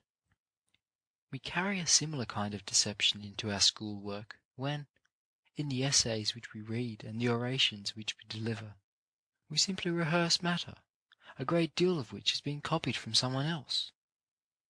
Go into almost any church where there is one of the doctors of divinity to whom I have referred, and you will hear sermons copied out of books and pamphlets. The essays, the orations, the sermons that are not the productions of the people who pretend to write them, all come from this false foundation. Then there is another error to which I wish to call your attention. In many parts of the South, especially in the cities and towns, there are excellent public schools, well equipped in every way with apparatus and material, and provided with good, competent teachers. But in some cases these schools are crippled by reason of the fact that there are little denominational schools which deprive the public schools of their rightful attendance. If the schools can't be in the church of some particular denomination, it must be near it. In the average town, there may be the denominational school of the United Methodist Episcopal Church, of the Zion Church, of the Baptist Church, of the Wesleyan Methodist Church, and so on, all in different parts of the town. Instead of supporting one public school, provided at the expense of the town or city, there exists this little narrow denominational spirit, which is robbing these innocent children of their education. We want to say to such people as these, people who are content so to deprive their children and have them taught by some second-rate teacher, that they are wrong. We want you to let the people know that the great public school system of America is the nation's greatest glory, and that we do not help matters when we attempt to tear down the public school. Of course, it is the right and the duty of every denomination to erect its own theological seminaries and its colleges, where the special tenets of that denomination are taught to those who are preparing for its pulpit. But no one has a right to let this denominational spirit defeat the work of a public school to which all should be free to go. I have in mind a place where the coloured people have an excellent school, equal to that of the whites. I went through the building and found it supplied with unproved apparatus and capable teachers, and saw that first-class work was done there. Later, I was taken about a mile outside the city, where there was a school with all incapable teachers, and some 60 or 70 pupils being poorly taught. Here was a third-rate teacher in a third-rate building, poor work, and the children suffering for lack of proper instruction. Why? This was simply because the people wanted a school of their own denomination in that part of the city. Now you want to cultivate courage, and see to it that you are brave enough to condemn these wrongs, and to show the people the mistakes which they make in these matters. I mention all these things because they hinder us from getting a solid foundation. They hinder us, further, in that in many cases they prevent us from getting the right power of leadership in teaching, in the work of the ministry, and in many other respects. Wherever you go, then, make up your minds that you are going to make your influence felt in favour of better prepared teachers and preachers, in better preparation of all of those who stand for leaders of the people. Just in proportion as you set your lives right in this matter, will the masses of the race be inclined to follow you. Chapter 10. European Impressions. Some people here in America think that some of us make too much ado over the matter of industrial training for the Negro. I wish some of the skeptics might go to Europe and see what races that are years ahead of us are doing there in that respect. I shall not take the time here to outline what is being done for men in the direction of industrial training in Europe, but I shall give some account of what I saw being done for women in England. Mrs. Washington and I visited the Agricultural College for Women at Swanley, England, where we found 40 intelligent, cultivated women who were most of them graduates from high schools and colleges, engaged in studying practical agriculture, horticulture, dairying and poultry raising. We found the women in the laboratory and classrooms, studying agricultural chemistry, botany, zoology, and applied mathematics. And we also saw these same women in the garden, planting vegetables, trimming rose bushes, scattering manure, growing grapes, and raising fruit in the hothouses and in the field. As another suggestion for our people, I might mention that while I was in England, I knew one of the leading members of Parliament leaving his duties in that body for 3 days to preside at a meeting of the National Association of Poultry Raisers, which was largely attended by people from all parts of the United Kingdom. In the trip which Mrs. Washington and I made through Holland, we saw much which may be of interest to you. It has been said that God made the world, but the Dutch made Holland. For one to fully realize the force of this, one must see Holland for himself. One of the best ways to see the interior of Holland and the peasant life is to take a trip, as we did, on one of the canal boats plying between Antwerp in Belgium and Rotterdam in Holland. It was especially interesting for me to compare the rural life in Holland with the life of the country coloured people in the south. Holland has been made what it is very largely by the unique system of dikes or levees which have been built there to keep out the water of the ocean, and thus enable the people to use to advantage all the land there is in that small country. The great lesson which our coloured farmers can learn from the Dutch is how to make a living from a small plot of ground well cultivated, instead of from 40 or 50 acres poorly tilled. I have seen a whole family making a comfortable living by cultivating 2 acres of land there, while our southern farmers, in too many cases, try to till 50 or 100 acres, and find themselves in debt at the end of the year.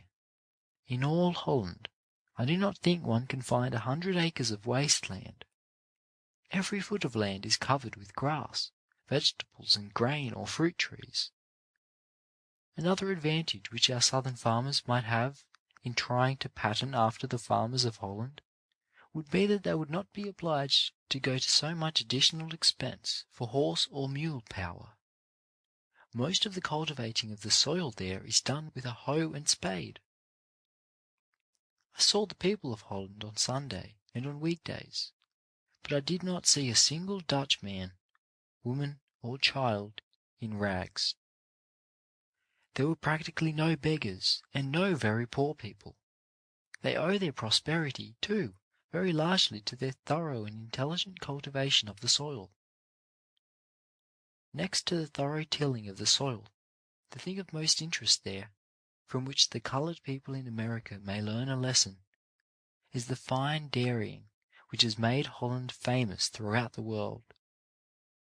Even the poorest family has its herd of Holstein cattle, and they are the finest specimens of cattle that it has ever been my pleasure to see.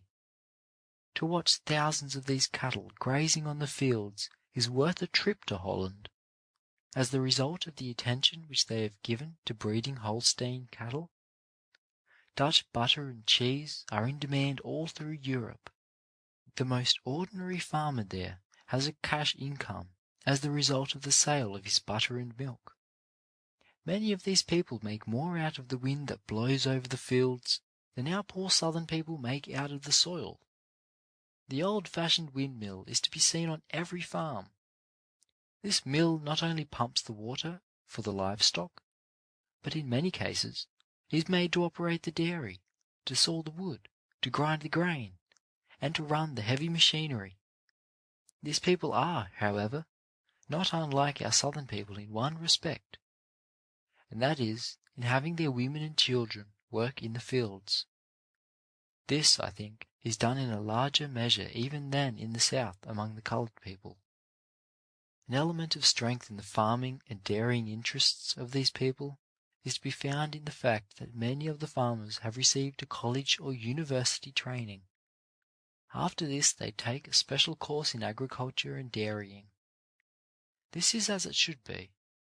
Our people in the South will prosper in proportion as a larger number of university men take up agriculture and kindred callings after they have finished their academic education. In the matter of physical appearance, including grace, beauty, and carriage of the body, I think our own people are far ahead of the Dutch. But the Dutch are a hardy, rugged, industrial race of people. In our trip in the canal boat, we saw the men at the landings in large numbers, in their wooden shoes, and the women and children in their beautiful old-fashioned head-dresses, each community having its own style of head-dress, which has been handed down from one generation to another. We were in Rotterdam over Sunday. The free and rather boisterous commingling of the sexes on the street was noteworthy. In this also our people in the United States could set an example to the Dutch. The foundation of the civilization of these people is in their regard for and respect for the law, and their observance of it. This is the great lesson which the entire South must learn before it can hope to receive the respect and confidence of the world. Europeans do not understand how the South can disregard its own laws, as it so often does. If you ask any man on that side of the Atlantic why he does not emigrate to the southern part of the United States, he shrugs his shoulders and says, "No law, they kill." I pray God that no part of our country may much longer have such a reputation as that in any part of the world. From Holland we went to Paris. On a beautiful sunny day, if you could combine the whirl of fashion and gaiety of New York City, Boston, and Chicago on a prominent avenue, you would have some idea of what is to be seen in Paris upon one of her popular boulevards. Fashion seemed to sway everything in that great city. For example, when I went into a shoe store to purchase a pair of shoes, I could not find a pair large enough to be comfortable. I was gently told that it was not the fashion to wear large shoes there.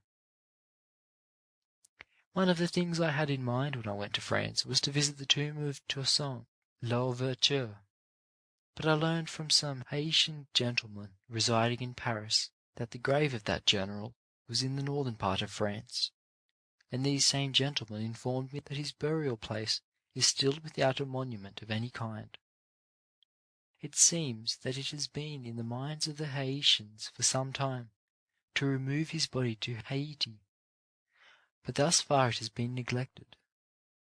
The Haitian government and people owe it to themselves, it appears to me, to see to it that the resting place of this great hero is given a proper memorial, either in France or on the island of Haiti.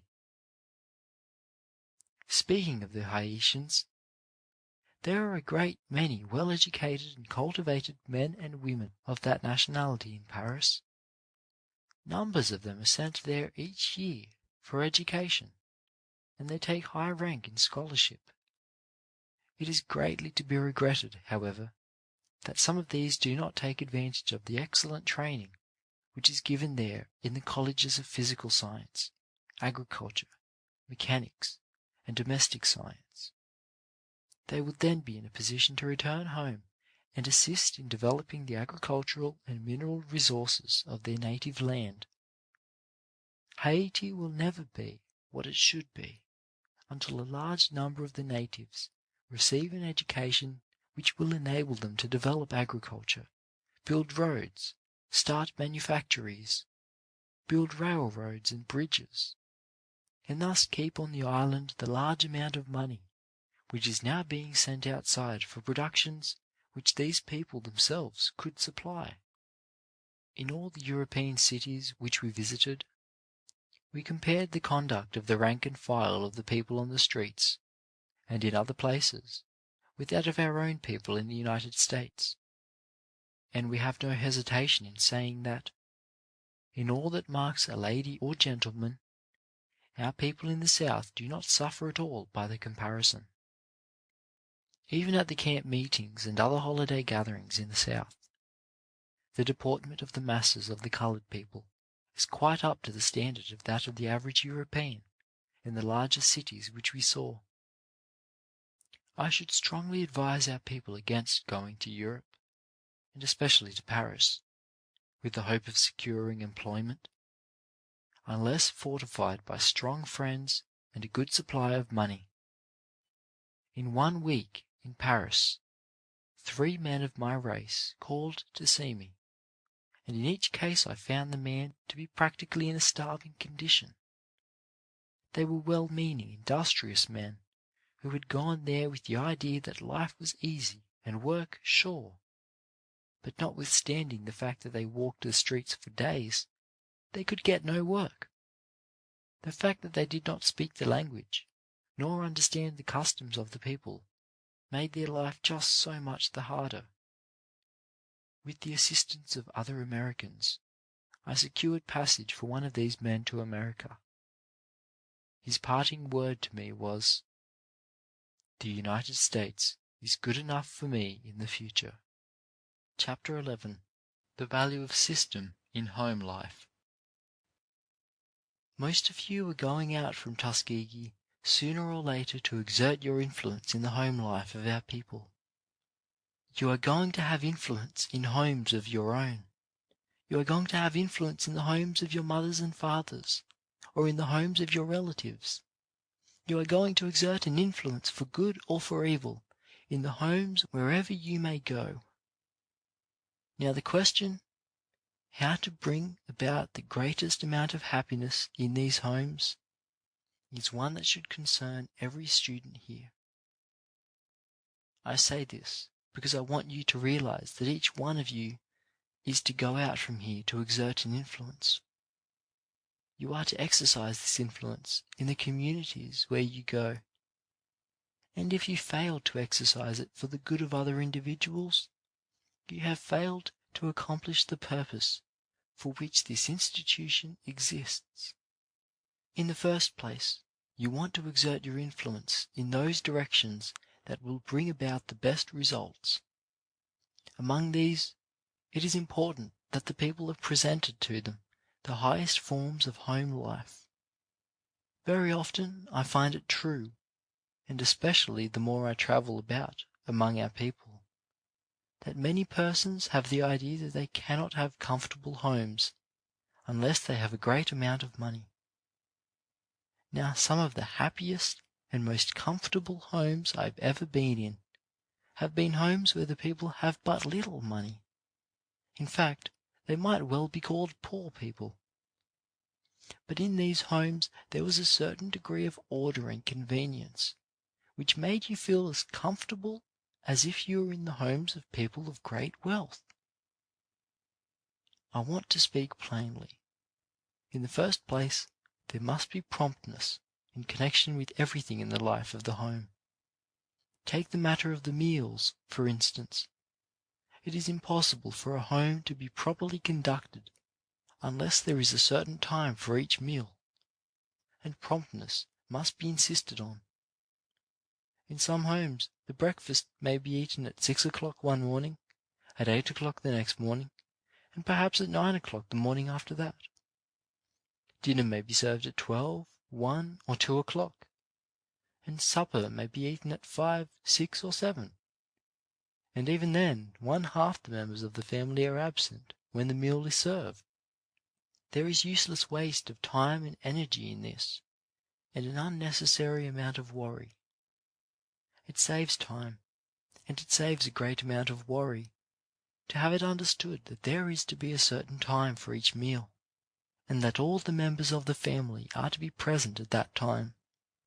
In this way the family will get rid of a great deal of annoyance, and precious time will be saved to be used in reading or in some other useful occupation.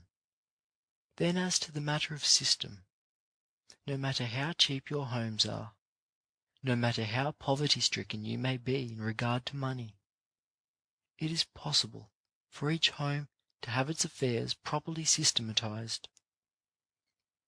I wonder how many housekeepers can go into their homes on the darkest night there is, and put their hands on the box of matches without difficulty. That is one way to test a good housekeeper. If she cannot do this, then there is a waste of time. It saves time, and it saves worry too, if you have a certain place in which the matches are to be kept, and if you teach all the members of the family that the matches are always to be kept in that place. Oftentimes you find the matchbox on the table, or on a shelf in the corner of the room, or perhaps on the floor, sometimes here, sometimes there. In many homes 5 or 10 minutes are wasted every day just on account of the negligence of the housekeeper or the wife in this little matter. Then as to the matter of the dishcloth, you should have a place for your dishcloth, and put it there every day. The persons who do not have a place for an article are the persons who are found looking indoors and out of doors for it, from 5 to 10 minutes every time that article is needed. They will be saying, "Johnny," or "Jenny, where is it? Where did you put it the last time you had it?" and all that kind of thing. The same thing is true of the broom. In the first place, in the home where there is system, you do not find the broom left standing on the wrong end. I hope all of you know which the right end of the broom is in this respect. You do not find the broom on the wrong end, and you always find that there is a certain place for it, and that it is kept there. When things are out of place, and you have to hunt for them, you are spending not only time, but you are spending strength that should be used in some more profitable way. There should be a place for the coat and the cloak, for the hat, and in fact a place for everything in the house. The people who have a place for everything are the people who will find time to read, and who will have time for recreation. You wonder sometimes how the people in New England can afford to have so much time for reading books and newspapers, and still have sufficient money to send as much as they do here to this institute to be used in our education.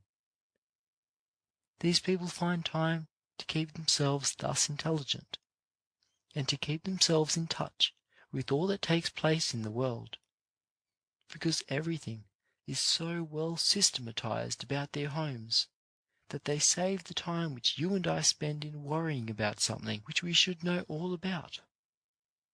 I have very rarely gone into a boarding house kept by our people and found the lamp in its proper place. When you go into such a house, it is too apt to be the case that the people there will have to look for the lamp. Then, when they have found it, it is not filled. Somebody forgot to put the oil in it in the morning. And then they have to go and hunt up a wick. And then they must get a chimney. Then, when they get all these things, they must hunt for the matches to light the lamp. I wonder how many girls there are here now who can go into a room and arrange it properly for an individual to sleep in. That is, provide the proper number of towels, the soap and matches, and everything that should be provided for the comfort of the person who is to use the room, put in the room and put in its proper place. I should be afraid to test some of you. You must learn to be able to do such things before you leave here. in order that you may be of some use to yourself and to others. If you are not able to do this, you will be a disappointment to us. Chapter 12. What will pay? I wish to talk with you for a few minutes upon a subject that is much discussed, especially by young people. What things pay in life? There is no question, perhaps, which is asked oftener by a person entering upon a career than this. What will pay? Will this course of action, or that business? What will pay? Let us see if we can answer that question, a question which every student in this school should ask himself or herself. What will profit me most? What will make my life most useful? What will bring about the greatest degree of happiness? What will pay best? Not long ago, a certain minister secured the testimony of 40 men who had been successful in business, persons who, beyond question, had been pronounced to be business men of authority. The question which this minister put to these businessmen was, whether under any circumstances it paid to be dishonest in business, whether they had found, in all their business career, that under any circumstances it paid to cheat, swindle, or take advantage of their fellow men, or in any way to deceive those with whom they came in contact. Every one of the 40 answered, without hesitation, that nothing short of downright honesty and fair dealings ever paid in any business. They said that no one could succeed permanently in business that was not honest in dealing with his fellow men, to say nothing of the future life, or of doing right for right's sake. It does not pay an individual to do anything except what his conscience will approve of every day, and every hour and minute in the day. I want you to put that question to yourselves tonight. Ask yourselves, what course of action will pay? You may be tempted to go astray in the matter of money. Think when you are tempted to do that. What will pay? Persons who are likely to go astray in the matter of money, furthermore, are likely to do so in the matter of dress, tampering with each other's property, and the matter of acting dishonestly with each other's books. Such persons will be dishonest in the matter of labour too. It pays an individual to be honest with another person's money.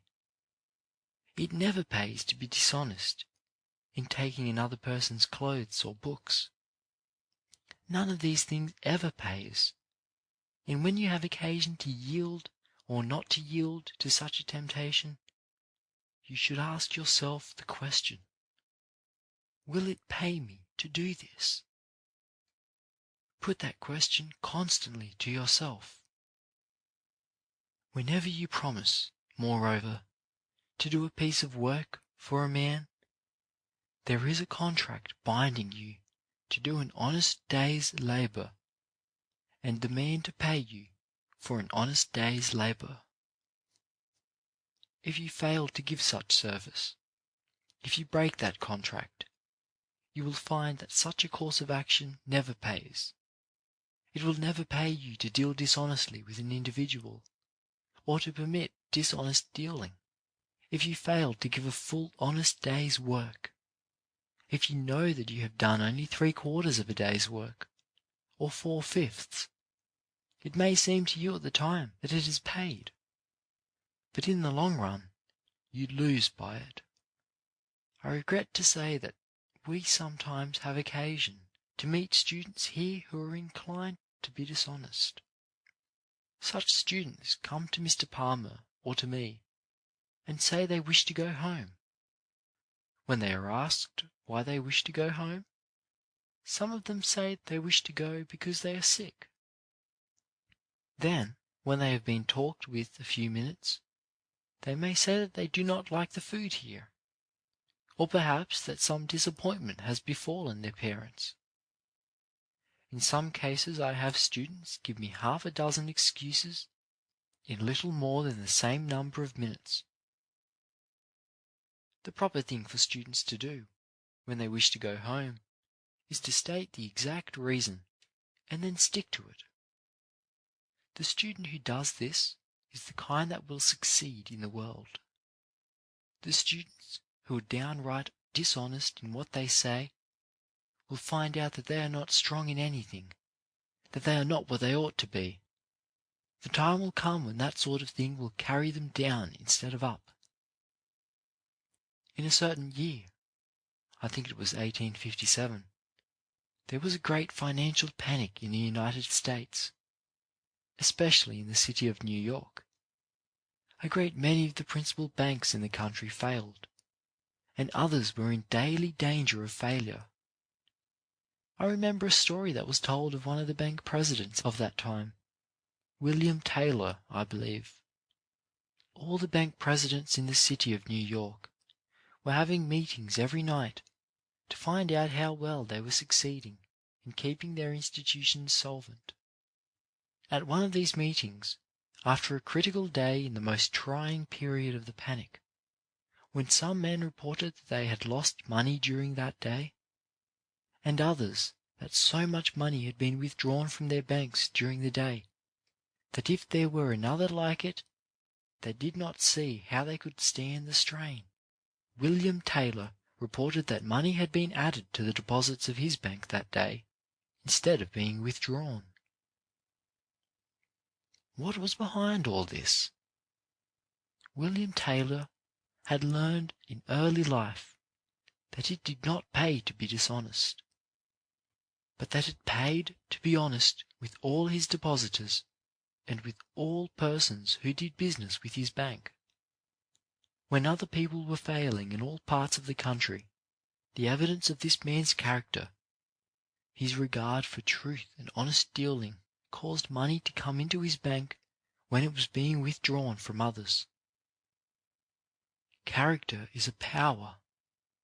If you want to be powerful in the world, if you want to be strong, influential, and useful, you can be so in no better way than by having strong character. But you cannot have a strong character if you yield to the temptations about which I have been speaking. Someone asked some time ago what it was that gave such a power to the sermons of the late Dr. John Hall. In the usual sense, he was not a powerful speaker, but everything he said carried conviction with it. The explanation was that the character of the man was behind the sermon. You may go out and make great speeches. You may write books or addresses which are great literature, but unless you have character behind what you say and write, it will amount to nothing. It will all go to the winds. I leave this question with you then. When you are tempted to do what your conscience tells you is not right, ask yourself, will it pay me to do this thing which I know is not right? Go to the penitentiary. Ask the people there who have failed, who have made mistakes, why they are there.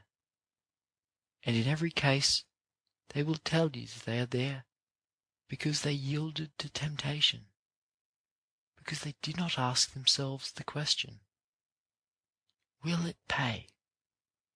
Go ask those people who have no care for life, who have thrown away their virtue, as it were. Ask them why they are without character, and the answer will be, in so many words, that they sought but temporary success. In order to find some short road to success, in order to have momentary happiness, they yielded to temptation. We want to feel that in every student who goes out from here, there is a character which can be depended upon in the night as well as in the day. That is the kind of young men and young women we wish to send out from here. Whenever you are tempted to yield a hair's breadth in the direction which I have indicated, ask yourself the question over and over again: will it pay me in this world?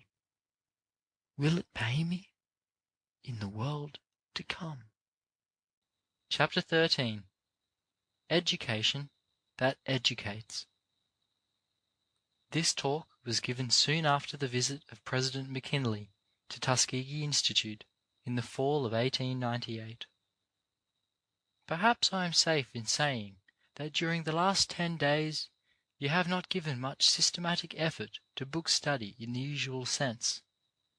When interruptions come, such as we have just had, taking you away from your regular routine work and study, and the preparation of routine lessons is interrupted, the first thought to some may be that this time is lost, in so far as it relates to education in the ordinary sense, that it is so much time taken away from that part of one's life that should be devoted to acquiring education. I suppose that during the last few days the questions have come to many of you: what are we gaining? What are we getting from the irregularity that has characterized the school grounds within the last week, that will in any degree compensate for the amount of book study that we have lost? To my mind, I do not believe that you have lost anything by the interruption. On the other hand, I am convinced that you have got the best kind of education. I do not mean to say that we can depend upon it for all time to come, for systematic training of the mind. But so far as real education, so far as development of the mind and heart and body are concerned, I do not believe that a single student has lost anything by the irregularity of the last week or more. You have gained in this respect, in preparing for the reception and entertainment of the President of the United States and his Cabinet, and the distinguished persons who accompanied the party. You have had to do an amount of original thinking which you, perhaps, have never had to do before in your lives. You have been compelled to think. You have been compelled to put more than your bodily strength into what you have been doing. You could not have made the magnificent exhibition of our work which you have made if you had not been compelled to do original thinking and execution. Most of you never saw such an exhibition before. I never did. Those of you who had to construct floats that would illustrate our agricultural work and our mechanical and academic work had to put a certain amount of original thought into the planning of these floats in order to make them show the work to the best advantage. And 2/3 of you, yes, practically all of you, had never seen anything of the kind before. For this reason, it was a matter that had to be thought out by you and planned out by you, and then put into visible shape. Now compare that kind of education with the mere committing to memory of certain rules, or something which someone else thought out and executed 1,000 years ago perhaps. And that is what a large part of our education really is. Education in the usual sense of the word is the mere committing to memory of something which has been known before us. Now during the last 10 days we have had to solve problems of our own, not problems and puzzles that someone else originated for us. I do not believe that there is a person connected with the institution who is not stronger in mind, who is not more self-confident and self-reliant, so far as the qualities relate to what he is able to do with his mind or his hands, than he was 10 or 12 days ago. There is the benefit that came to all of us. It put us to thinking and planning. It brought us into contact with things that are out of the ordinary, and there is no education that surpasses this. I see more and more every year that the world is to be brought to the study of men and of things, rather than to the study of mere books. You will find more and more as the years go by that people will gradually lay aside books and study the nature of man in a way they have never done as yet. I tell you, then, that in this interruption of the regular school work, you have not lost anything. you have gained. You have had your minds awakened, your faculties strengthened, and your hands guided.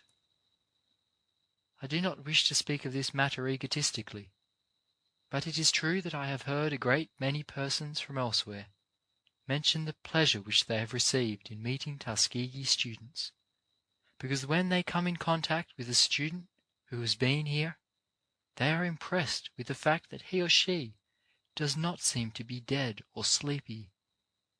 They say that when they meet a Tuskegee boy or girl, they find a person who has had contact with real life. The education that you have been getting during the last few days, you will find, as the years go by, has been of a kind that will serve you in good stead all through your lives. Just in proportion as we learn to execute something, to put our education into tangible form, as we have been doing during the last few days, in just the same proportion will we find ourselves of value as individuals and as a race. Those people who came here to visit us knew perfectly well that we could commit to memory certain lines of poetry. They knew we were able to solve certain problems in algebra and geometry. They understood that we could learn certain rules in chemistry and agriculture. But what interested them most was to see us put into visible form the results of our education. Just in proportion as an individual is able to do that, he is of value to the world. That is the object of the work which we are trying to do here. We are trying to turn out men and women who are able to do something that the world wants done, that the world needs to have done. Just in proportion as you can comply with that demand, you will find that there is a place for you. There is going to be standing room. By the training we are giving you here, we are preparing you for a place in the world. We are going to train you so that when you get to that place, if you fail in it, the failure will not be our fault. It is a great satisfaction to have connected with a race, men and women who are able to do something. Not merely to talk about doing it, not merely to theorize about doing it, but actually to do something that makes the world better to live in, something that enhances the comforts and conveniences of life. I had a good example of this last week. I wanted something done in my office which required a practical knowledge of electricity. It was a great satisfaction when I called upon one of the teachers to have him do the work in a careful, praiseworthy manner. It is very well to talk or lecture about electricity, but it is better to be able to do something of value with one's knowledge of electricity. And so, as you go on, increasing your ability to do things of value, you will find that the problem which often nowadays looks more and more difficult of solution will gradually become easier.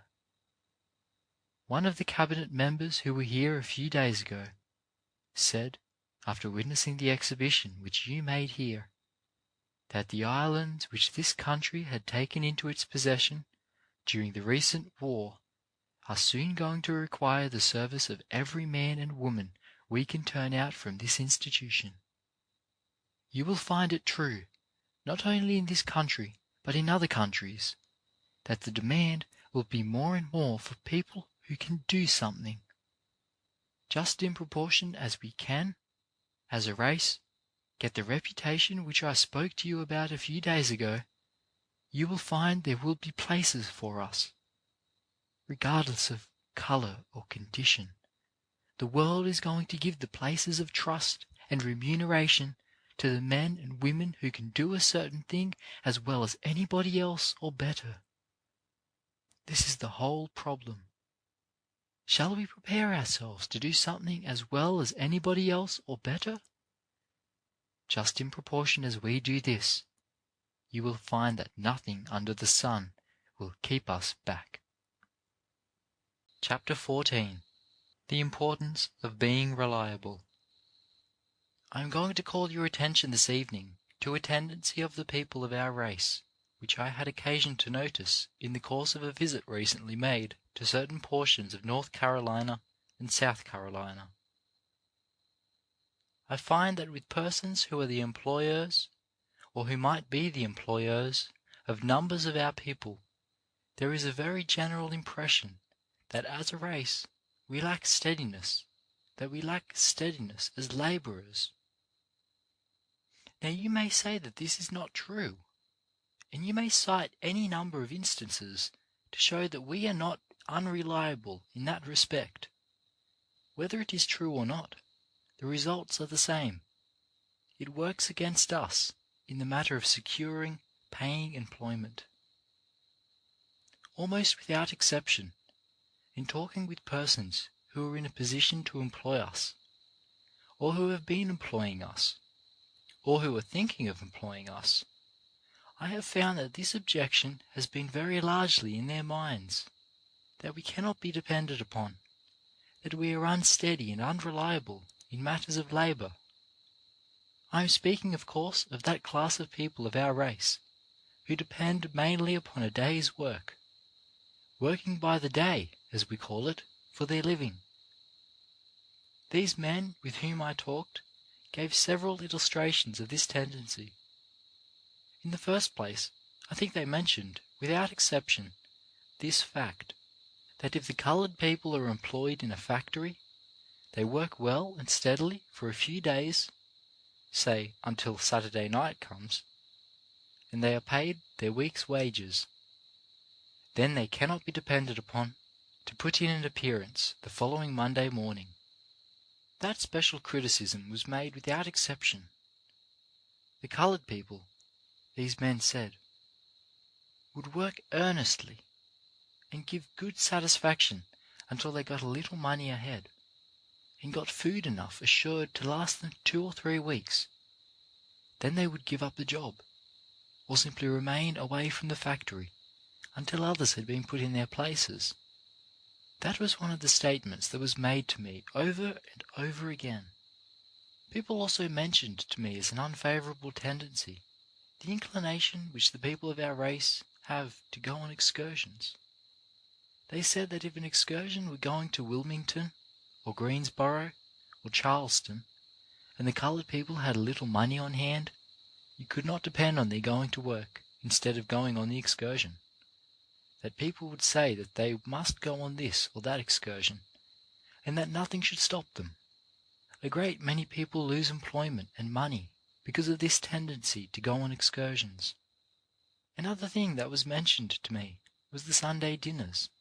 Our people are too likely to starve all through the week, and then on Sunday invite all the neighbours to come in and eat up what they have made through the week. People say that we take our week's earnings on Saturday night and go to the market and spend it all, and then invite all of our kindred and neighbours to come in on Sunday to have a great party. Then by Monday morning we have made ourselves so ill by overeating that we are unfit for work. This was given as one of the reasons which cause people to complain of our race for unsteadiness. Then there was complaint of a general lack of perseverance, of an unwillingness to be steady, to put money into the bank, to begin at the bottom and gradually work toward the top. You can easily see some of the results of such a reputation as this. I have noticed some of the results in many of the places where our people have been securing paying employment. One result is a general distrust of the entire race in matters pertaining to industry. Another is that people are not going to employ persons on whom they cannot depend to fill responsible positions. Employers are not likely to employ for responsible positions persons who are likely to go away unexpectedly on excursions. Another result is the loss of money. You will find many of our people in poverty simply because, in so large a measure, we have got this reputation of being unsteady and unreliable. Wherever our people are not getting regular paying employment, it is largely on account of these things of which I have been speaking, and gradually the opportunities for employment are slipping into the hands of the people of other races. You can easily understand that when people are not getting steady employment, but a job this week and a job next week, and perhaps nothing the week after, it is impossible for them to put money in the bank impossible to acquire homes and property, and to settle down as reliable, prosperous citizens. Now, how are we going to change all these things? I do not see any hope unless we can depend upon you to change them. You young men and young women who are being educated in institutions of learning. It rests largely with you to change public sentiment among our people in all these directions, to a point where we shall feel that we must be as reliable and as responsible as it is possible for the people of any other race to be. But in order to do this, it is necessary for you to learn how to control yourselves in these respects. Young men come here and want to work at this industry or that for a while, and then get tired and want to change to something else. Some come with a strong determination to work and stay until something happens that is not quite pleasant, and then they want to leave and go to some other school or go back home. Now we cannot make the leaders and the examples of our people that we should make if we are going to be guilty of these same weaknesses in these institutions. Let each of you take control of himself or herself, and determine that whatever you plan to be, you are going to be. You are going to keep driving away, pegging away, moving on and on each hour, each day, until you have accomplished the purpose for which you came here. Such are the persons, the men and women that the world is looking for.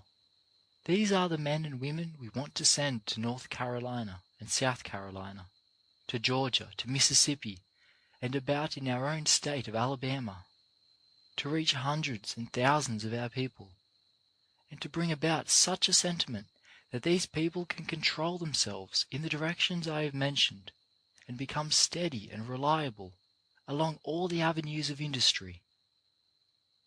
I have spoken very plainly about these things, because I believe that they are matters to which as a race we ought to give more attention. No race can thrive and prosper and grow strong if it is living on the outer edges of the industrial world, is jumping here and there after a job that somebody else has given up. At the risk of repeating myself, I say that we must give attention to this matter. We must be more trustworthy and more reliable in matters of labor. As you go home and go into your churches, your schools, and your families, teach and talk from day to day the doctrine that our people must become steady and reliable, must become worthy of confidence in all their occupations. I am sorry to say that it is too often true of young people that they overlook these matters in their conversation. We are always ready to talk about Mars and Jupiter, about the sun and moon, and about things under the earth and over the earth, in fact about everything except these little matters that have so much to do with our real living. Now if we cannot put a spirit of determination into you to go out and change public sentiment, then the future for us as a race is not very bright. But I have faith in you to believe that you are going to set a high standard for yourselves in all these matters, and that if you can stay here 2, 4, 5 years, some of you will control yourselves in all those respects, and will bring yourselves to be examples of what we hope and expect the world whom you are going to teach are to become. If you will do this, you will find that in a few years there will be a decided change for the better in the things of which I have spoken, a change in regard to these matters that will make us as a race firmer and stronger in these important directions. Chapter 15. The Highest Education.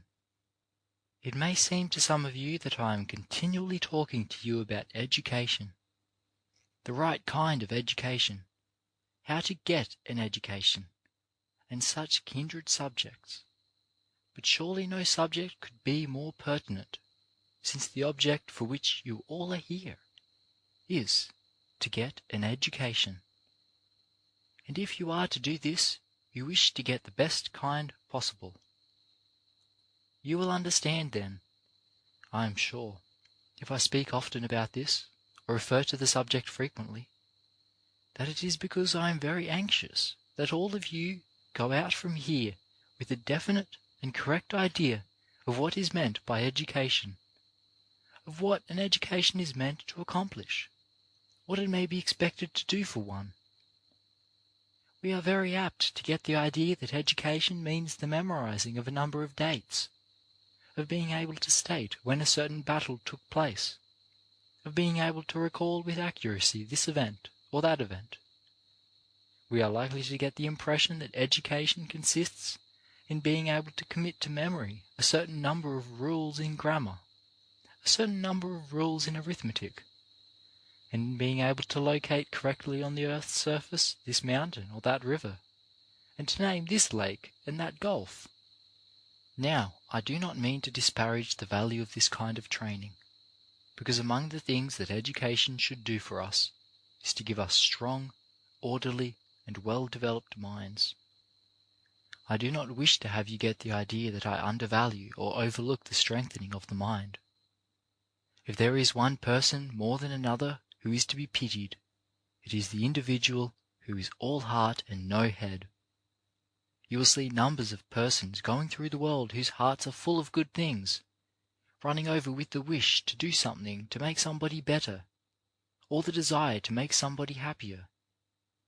But they have made the sad mistake of being absolutely without development of mind to go with this willingness of heart. We want development of mind, and we want strengthening of the mind. I have often said to you that one of the best things that education can do for an individual is to teach that individual to get hold of what he wants, rather than to teach him how to commit to memory a number of facts in history or a number of names in geography. I wish you to feel that we can give you here orderliness of mind, I mean a trained mind, that will enable you to find dates in history, or to put your finger on names in geography when you want them. I wish to give you an education that will enable you to construct rules in grammar and arithmetic for yourselves. That is the highest kind of training. But after all, this kind of thing is not the end of education. What then do we mean by education? I would say that education is meant to give us an idea of truth. Whatever we get out of textbooks, whatever we get out of industry, whatever we get here and there from many sources, if we do not get the idea of truth at the end, we do not get education. I do not care how much you get out of history, or geography, or algebra, or literature. I do not care how much you have got out of all your textbooks. Unless you have got truth, you have failed in your purpose to be educated. Unless you get the idea of truth so pure that you cannot be false in anything, your education is a failure. Then education is meant to make us just in our dealings with our fellow men. The man or woman who has learned to be absolutely just, so far as he can interpret, has, in that degree, an education, is to that degree an educated man or woman. Education is meant to make us change for the better, to make us more thoughtful, to make us so broad that we will not seek to help one man because he belongs to this race or that race of people, and seek to hinder another man because he does not belong to this race or that race of people. Education in the broadest and truest sense will make an individual seek to help all people, regardless of race, regardless of color, regardless of condition. And you will find that the person who is most truly educated is the one who is going to be kindest, and is going to act in the gentlest manner toward people who are unfortunate, toward the race or the individual that is most despised. The highly educated person is the one who is the most considerate of those individuals who are less fortunate. I hope that when you go out from here and meet persons who are afflicted by poverty, whether of mind or body, or persons who are unfortunate in any way, that you will show your education by being just as kind and just as considerate toward those persons as it is possible for you to be. That is the way to test a person with education. You may see ignorant persons who perhaps think themselves educated, going about the street, who, when they meet an individual who is unfortunate, lame, or with a defect of body, mind, or speech, are inclined to laugh at and make sport of that individual. But the highly educated person, the one who is really cultivated, is gentle and sympathetic to everyone. Education is meant to make us absolutely honest in dealing with our fellows. I don't care how much arithmetic we have, or how many cities we can locate. It all is useless unless we have an education that makes us absolutely honest. Education is meant to make us give satisfaction and to get satisfaction out of giving it. It is meant to make us get happiness out of service for our fellows. And until we get to the point where we can get happiness and supreme satisfaction out of helping our fellows, we are not truly educated. Education is meant to make us generous. In this connection, let me say that I very much hope that when you go out from here, you will show that you have learned this lesson of being generous in all charitable objects, in the support of your churches, your Sunday schools, your hospitals, and in being generous in giving help to the poor. I hope, for instance, that a large proportion of you, in fact all of you, will make it a practice to give something yearly to this institution. If you cannot give but 25 cents, 50 cents, or $1 a year, I hope you will put it down as a thing that you will not forget, to give something to this institution every year. We want to show to our friends who have done so much for us, who have supported this school so generously, how much interest we take in the institution that has given us so nearly all that we possess. I hope that every senior in particular will keep this in mind. I am glad to say that we have many graduates who send us such sums, even if small, and one graduate who, for the last 8 or 10 years, has sent us $10 annually. I hope a number of you in the senior class that I see before me will do the same thing. Education is meant to make us appreciate the things that are beautiful in nature. A person is never educated unless he is able to go into the swamps and woods and see something that is beautiful in the trees and shrubs there, is able to see something beautiful in the grass and flowers that surround him, is, in short, able to see something beautiful, elevating and inspiring in everything that God has created. Not only should education enable us to see the beauty in these objects which God has put about us, but it is meant to influence us to bring beautiful objects about us. I hope that each one of you, after you graduate, will surround himself at home with what is beautiful, inspiring, and elevating.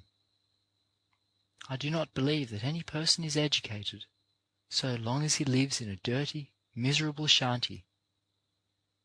I do not believe that any person is educated until he has learned to want to live in a clean room made attractive with pictures and books, and with such surroundings as are elevating. In a word, I wish to say again that education is meant to give us that culture, that refinement, that taste which will make us deal truthfully with our fellow men, and will make us see what is beautiful, elevating, and inspiring in what God has created. I want you to bear in mind that your textbooks, with all their contents, are not an end, but a means to an end, a means to help us get the highest, the best, the purest, and the most beautiful things out of life. Chapter 16. Unimproved Opportunities. Several of the things which I shall say to you tonight may not sound very agreeable or encouraging to many of you. Yet I think you will agree with me that they are facts that cannot be denied. We must recognize the fact, in the first place, that our condition as a race is, in a large measure, different from the condition of the white race by which we are surrounded. That our capacity is very largely different from that of the people of the white race. I know we like to say the opposite. It sounds well in compositions, does well in rhetoric, and makes a splendid essay, for us to make the opposite assertion. It does very well in a newspaper article.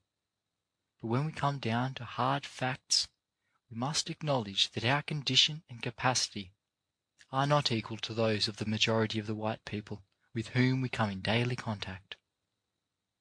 Of course that does not sound very well, but to say that we are equal to the whites is to say that slavery was no disadvantage to us. That is the logic of it. To illustrate, suppose a person has been confined in a sick room, deprived of the use of his faculties, the use of his body and senses, and that he comes out and is placed by the side of a man who has been healthy in body and mind. Are these two persons in the same condition? Are they equal in capacity? Is the young animal of a week old, although he has all the characteristics that his mother has, as strong as she? With proper development, he will be, in time, as strong as she. But it is unreasonable to say that he is as strong at present. And so I think this is all that we can say of ourselves. With proper development, our condition and capacity will be the same as those of the people of any other race. Now, the fact that our capacity as a people is different, and that the conditions which we must meet are different, makes it reasonable for us to believe that, when the question of education is considered, we shall find that different educational methods are desirable for us from those which would be appropriate to the needs of a people whose capacity and conditions are different from ours. What we most need, in my opinion, for the next few generations, is such an education that will help us most effectively to conquer the forces of nature. I mean in the general sense of supplying food, clothing, homes, and a substantial provision for the future. Do not think that I mean by this that I do not believe in every individual getting all the education he or she can get, for I do. But since for some years to come, at least, it must of necessity be impossible for all of our young people to get all the education possible, or even all they may want to get, I believe they should apply their energies to getting such a training as will be best fitted to supply their immediate needs. In Scotland, for instance, where higher education has been within reach of the people for many years, and where the people have reached a high degree of civilization, it is not out of place for the young people to give their time and attention to the study of metaphysics and of law and the other professions. Of course, I do not mean to say that we shall not have lawyers and metaphysicians and other professional men after a while, but I do mean to say that I think the efforts of a large majority of us should be devoted to securing the material necessities of life. When you speak to the average person about labour, industrial work especially, he seems to get the idea at once that you are opposed to his head being educated, that you simply wish to put him to work. Anybody that knows anything about industrial education knows that it teaches a person just the opposite, how not to work. It teaches him to make water work for him, air, steam, and all the forces of nature. This is what is meant by industrial education. Let us make an illustration. Yesterday I was over in the creamery and became greatly interested in the process of separating the cream. The only energy spent was that required to turn a crank. The apparatus had been so constructed as to utilize natural forces. Now compare the old process of butter making with the new. Before, You had to go through a long process of drudgery before the cream could be separated from the milk, and then another long process before the cream could be turned into butter. And then, even after churning 3 or 4 hours at a time, you got only a small portion of butter. Now what we mean by giving you an industrial education is to teach you so to put brains into your work that if your work is butter making, you can make butter simply by standing at a machine and turning a crank. If you are studying chemistry, be sure you get all you can out of the course here, and then go to a higher school somewhere else. Become as proficient in the science as you can.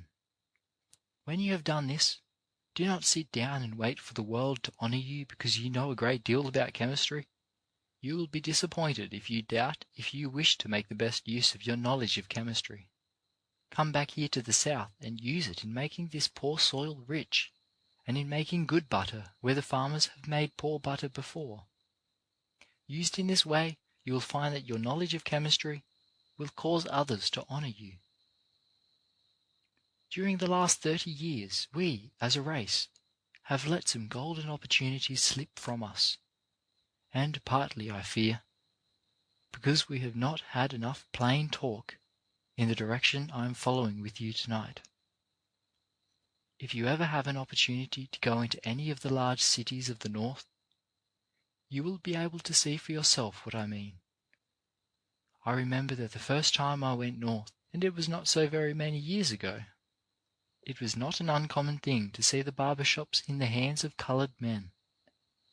I know coloured men who in that way could have become comfortably rich. You cannot find today, in the city of New York or Boston, a first-class barber shop in the hands of coloured men. That opportunity is gone, and something is wrong that it is so. Coming nearer home, go to Montgomery, Memphis, New Orleans, and you will find that the barber shops are gradually slipping away from the hands of the coloured men, and they are going back into dark streets, and opening little holes. These opportunities have slipped from us largely because we have not learned to dignify labour. The coloured man puts a dirty little chair and a pair of razors into a dirtier looking hole, while the white man opens his shop on one of the principal streets, or in connection with some fashionable hotel, fits it up luxuriously with carpets, handsome mirrors, and other attractive furniture, and calls the place a tonsorial parlour. The proprietor sits at his desk and takes the cash. He has transformed what we call drudgery into a paying business. Still another instance. You can remember that only a few years ago, one of the best paying positions that a large number of coloured men filled was that of doing whitewashing. A few years ago it would not have been hard to see coloured men in Boston, Philadelphia, or Washington carrying a whitewash tub and a long pole into somebody's house to do a job of whitewashing. You go into the North today, and you will find very few coloured men at that work. White men learned that they could dignify that branch of labour, and they began to study it in schools. They gained knowledge of chemistry, which would enable them to understand the mixing of the necessary ingredients. They learned decorating and frescoing, and now they call themselves house decorators.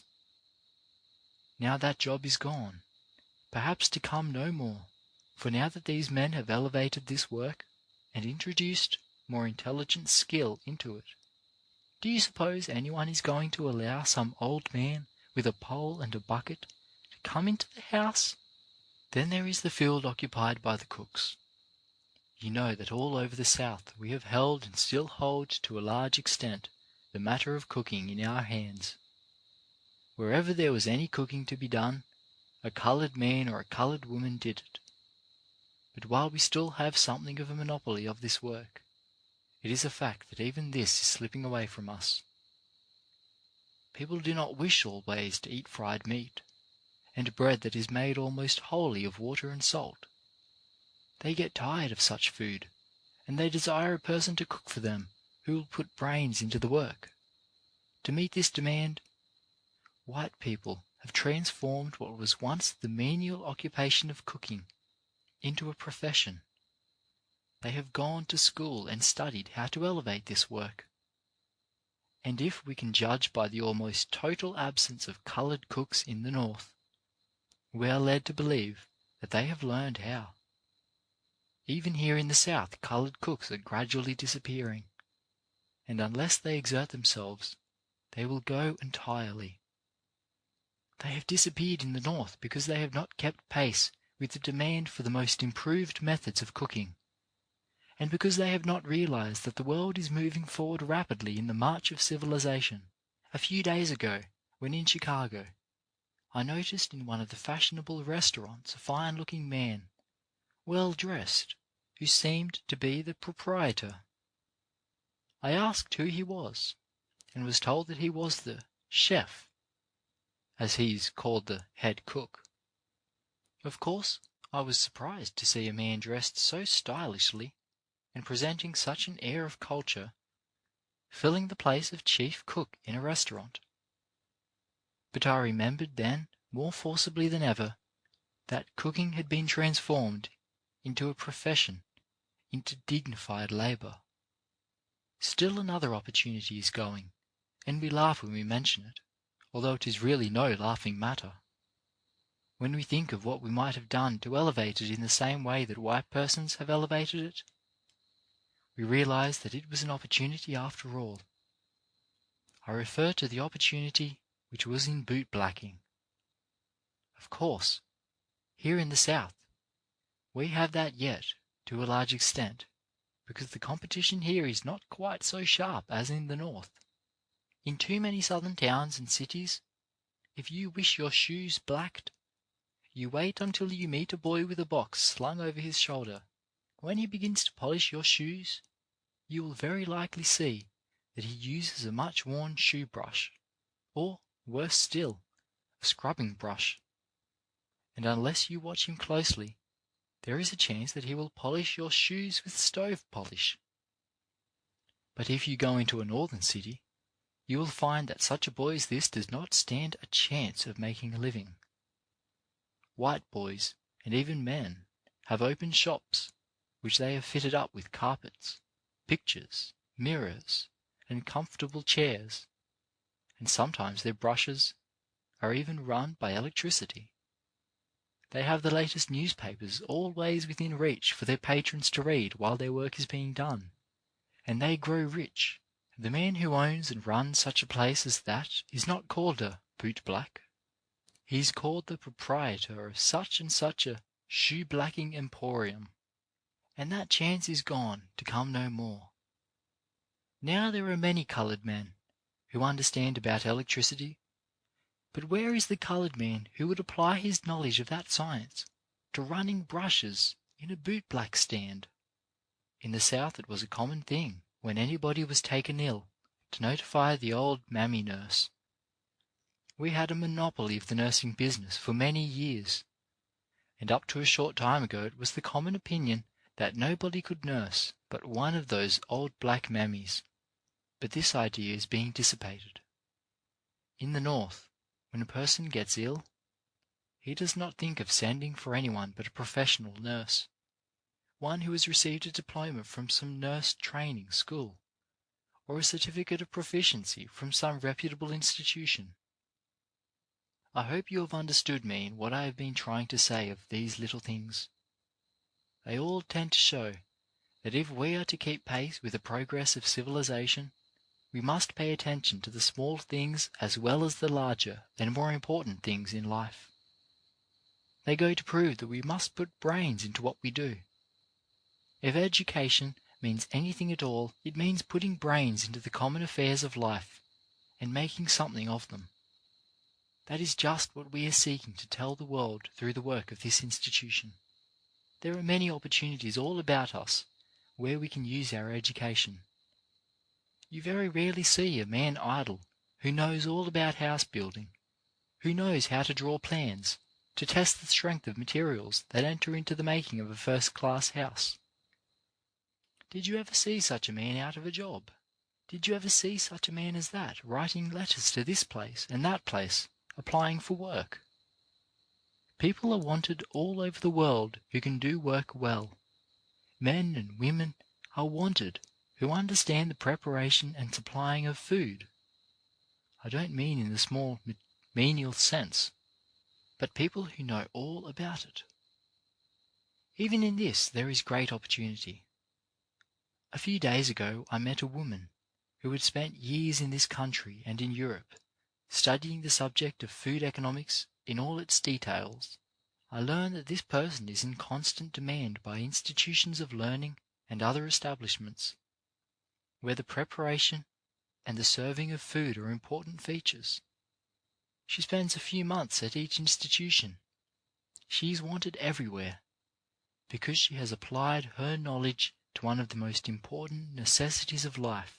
And so you will find it all through life. Those persons who are going to be constantly sought after, constantly in demand, are those who make the best use of their opportunities, who work unceasingly to become proficient in what they attempt to do. Always be sure that you have something out of which you can make a living, and then you will not only be independent, but you will be in a much better position to help your fellow men. I have spoken about these matters at this length because I believe them to be the foundation of our future success. We often hear a man spoken of as having moral character. A man cannot have moral character unless he has something to wear and something to eat 365 days in a year. He cannot have any religion either. You will find at the bottom of much crime the fact that the criminals have not had the common necessities of life supplied them. Men must have some of the comforts and conveniences, certainly the necessities of life supplied them, before they can be morally or religiously what they ought to be. Chapter 17. Keeping Your Word. I do not want to speak to you continually about subjects that tend to show up the weaker traits of character which our race has. But there are some characteristic points in our life so important that it seems to me well that we emphasize those which are especially weak just now. A few weeks ago I mentioned 2 or 3 examples which had come under my own personal observation of the unreliability of the race. And to those I now add 1 or 2 more. On 3 distinct occasions, while travelling, I have found it necessary to make engagements with hack men to call at a certain hour in the morning to take me to an early train, and on no one of these occasions has the hack man kept his word. In the first case the man disappointed me entirely, so that I had to walk to the station, a distance of a mile or more. In the second instance, the hackman was to come at 6 o'clock, and did not come until 6:30. By this time I had started to walk, and had gone 2 or 3 squares, meeting him on the way to the place where I had stopped. In the third case the man was at least an hour late when we met him, after we had walked over half the distance to the station.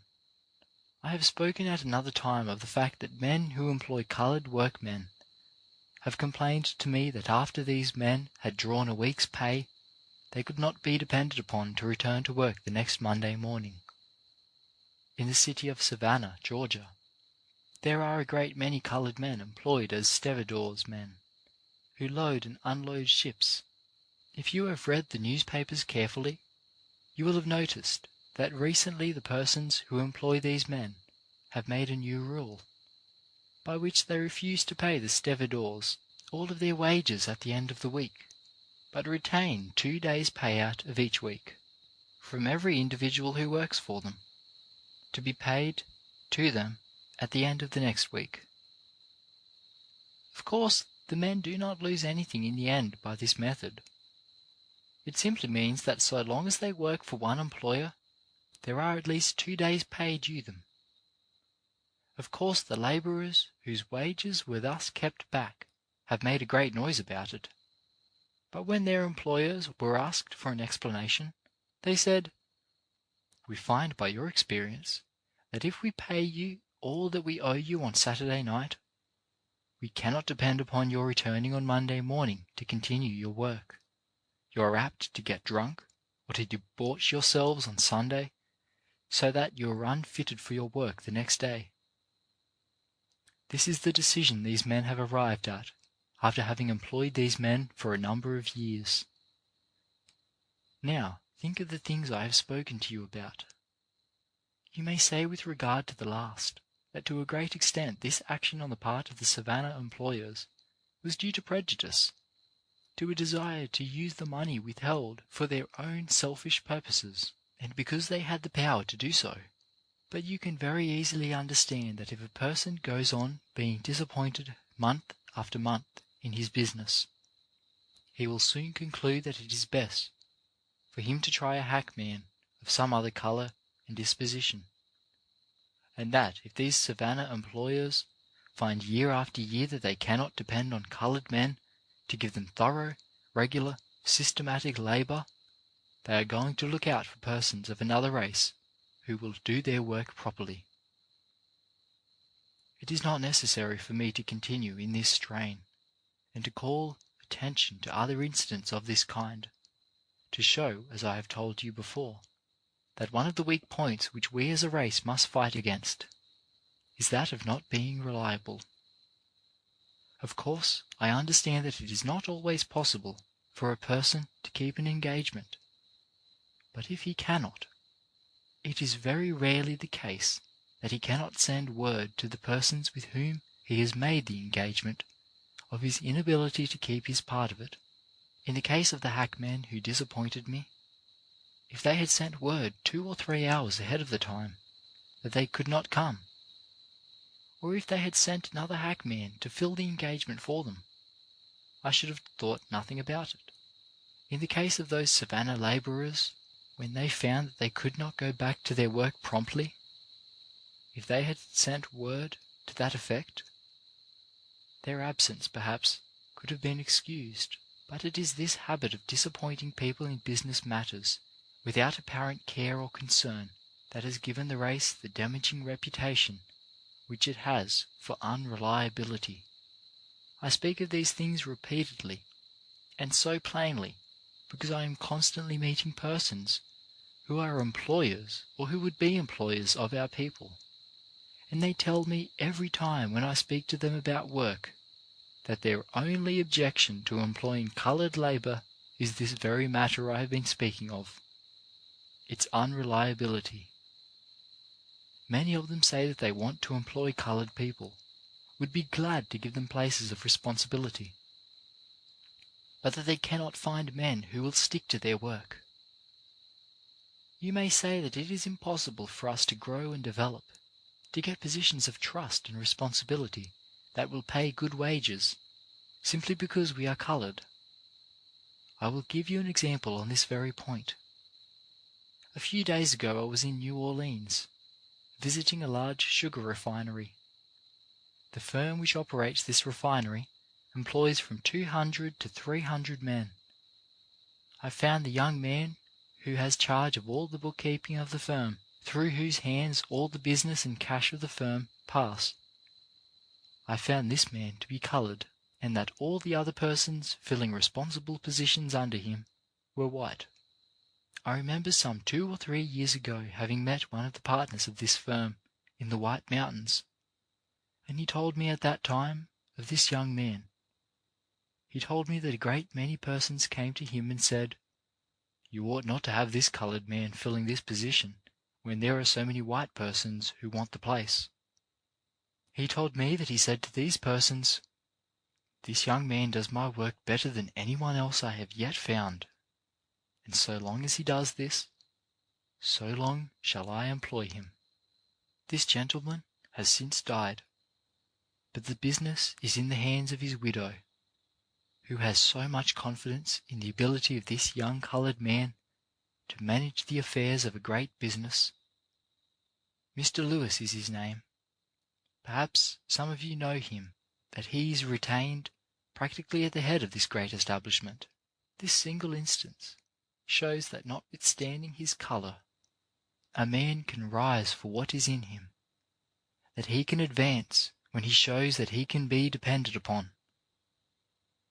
Remember that whether you are hackmen or businessmen, it pays whenever you cannot fill an engagement to explain beforehand why you cannot, and that unless you make a practice of doing this, it will be impossible for you to get ahead or to attain to places of trust and responsibility, no matter how much education you may have. As I have so often said before, if we cannot send out from Tuskegee and similar schools young men and women who can be depended upon, our reputation as a race, for the years that are to come, is not going to be very bright. On the other hand, if we can succeed in sending out young men and women with a high sense of responsibility, who can at all times be relied upon to be prompt in business matters, we shall have gone a long way in redeeming the character of the race and in lifting it up. In this important matter, all of you can help. Do not wait until you go out from Tuskegee, but begin tomorrow morning, every boy and girl, to be reliable and to keep at it until reliability becomes a part of you. Chapter 18. Some Lessons of the Hour. This evening I am going to remind you of a few things which you should get out of the school year. But it will be of very little use for me to do this unless you make up your minds to do two things. In the first place, you must resolve that you are going to remember the things I am going to say. And in the second place, you must put my suggestions into practice. If you will make up your minds then that you are going to hold on to these suggestions so far as your memory is concerned, and then so far as possible put them into practice, we shall be able to discuss something that will be of profit to you during the year. I want you to get it firmly fixed in your minds that books, industries, or tools of any character, no matter how thoroughly you master them, do not within themselves constitute education. Committing to memory pages of written matter, or becoming deft in the handling of tools, is not the supreme thing at which education aims. Books, tools, and industries are but the means to fit you for something that is higher and better.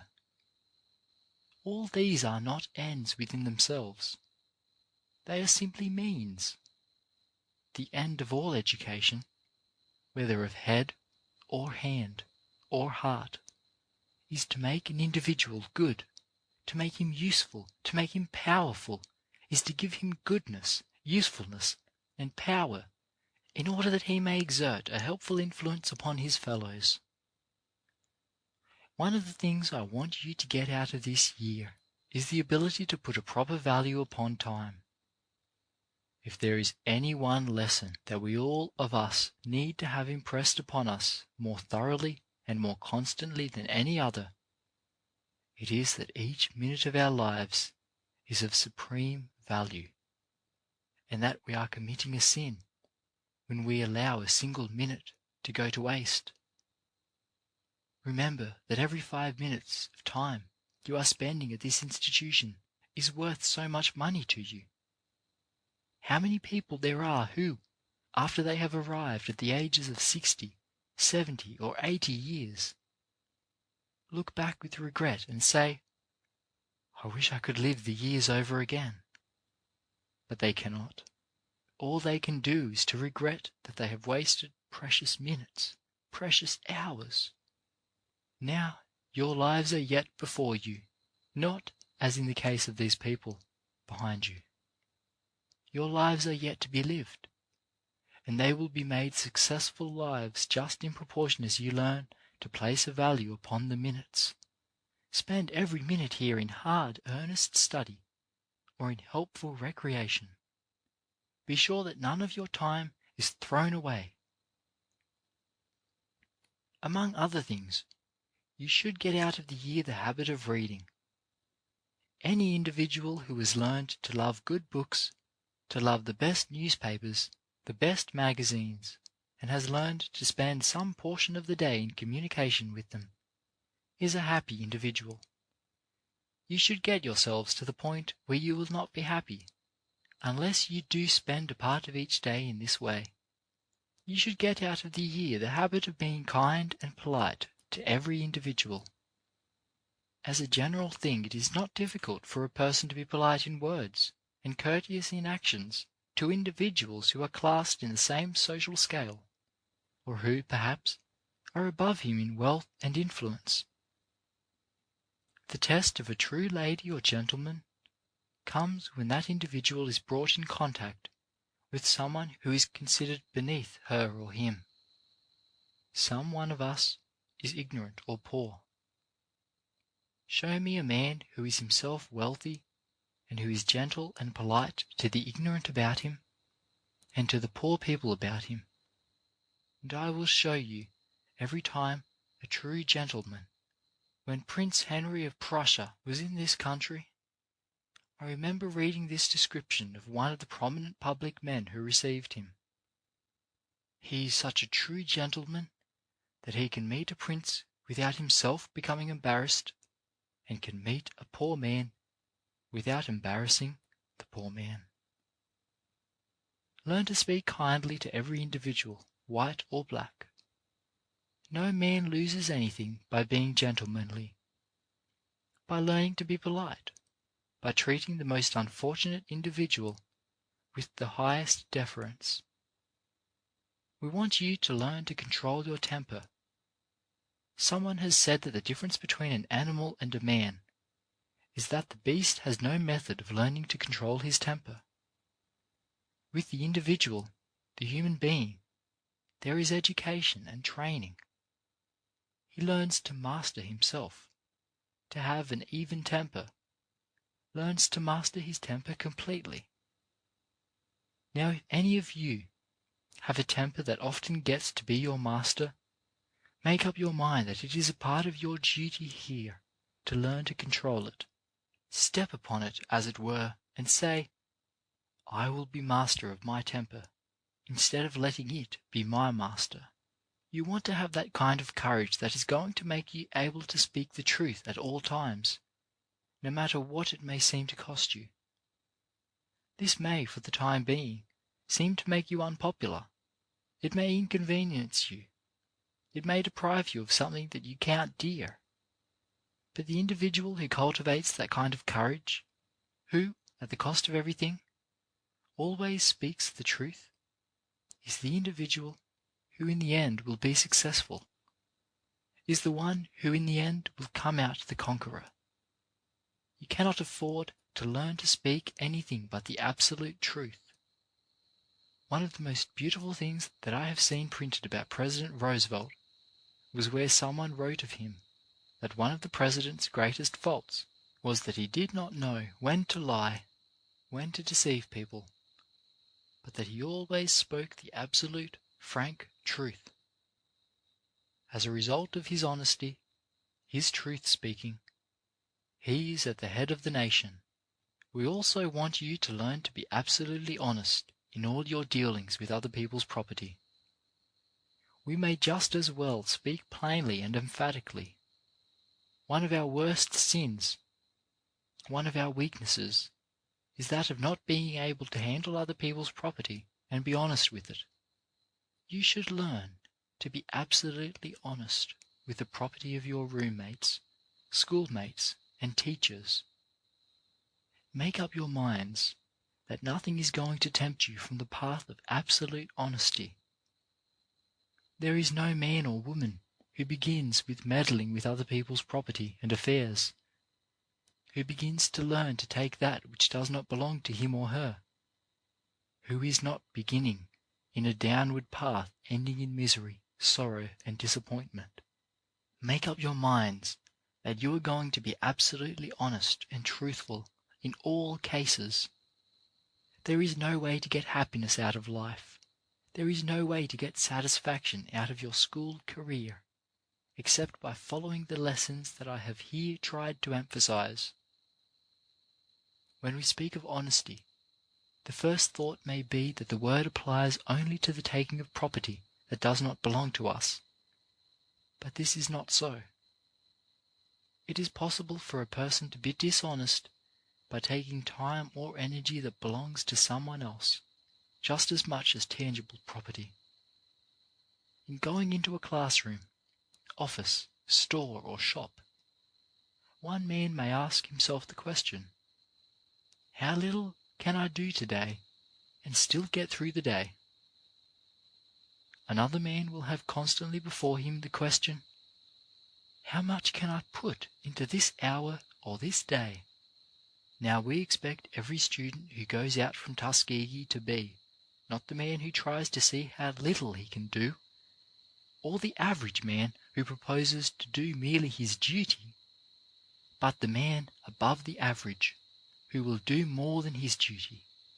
And you will disappoint us unless you are above the average man, unless you go out from here with the determination that you are going to perform more than your duty. I like to see young men or young women who, if employed in any capacity, no matter how small or unimportant that capacity may be, if the hour is 8 o'clock at which they must come to work, I like to see them at work 10 or 15 minutes before that hour. I like to see a man or woman who, if the closing hour is 5 o'clock or 6 o'clock, goes to the person in charge and says, "Shall I not stay longer? Is there not something else I ought to do before I go?"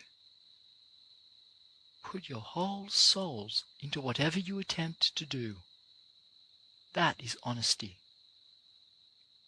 Another thing you should learn this year is to get into touch with the best people there are in the world. You should learn to associate with the best students in the institution. Take them as models, and say that you are going to improve from month to month and from year to year until you are as good as they are, or better. You cannot reach these things all at once, but I hope that each one of you will make up his mind or her mind that from tonight, throughout the year and throughout life, there is going to be a hard striving on your part toward reaching the best results. If you do this, when you get ready to leave this institution, you will find that it has been worth your while to have spent your time here. Chapter 19. The Gospel of Service.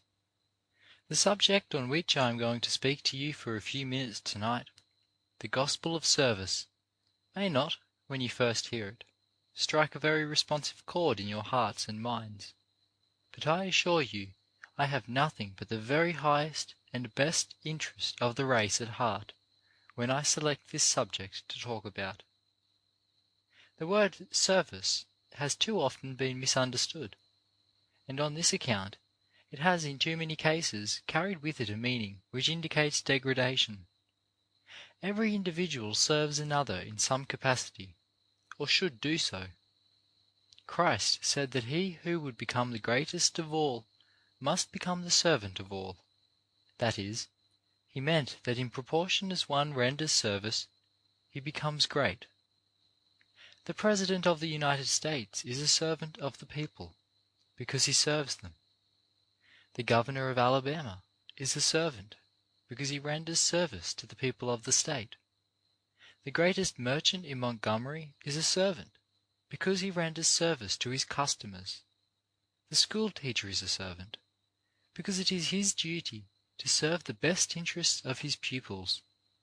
The cook is a servant, because it is her duty to serve those for whom she works. The housemaid is a servant, because it is her duty to care for the property entrusted to her in the best manner in which she is able. In one way or another, every individual who amounts to anything is a servant. The man or the woman who is not a servant is one who accomplishes nothing. It is very often true that a race, like an individual, does not appreciate the opportunities that are spread out before it. until those opportunities have disappeared. Before us, as a race in the South today, there is a vast field for service and usefulness which is still in our hands, but which I fear will not be ours to the same extent very much longer unless we change our ideas of service and put new life, put new dignity and intelligence into it. Perhaps I am right in thinking that in no department of life has there been such great progress and such changes for the better during the last 10 years as in the department of domestic service or housekeeping. The cook who does not make herself intelligent, who does not learn to do things in the latest and in the neatest and cleanest manner, will soon find herself without employment, or will at least find herself a drug on the market, instead of being sought after and paid higher wages.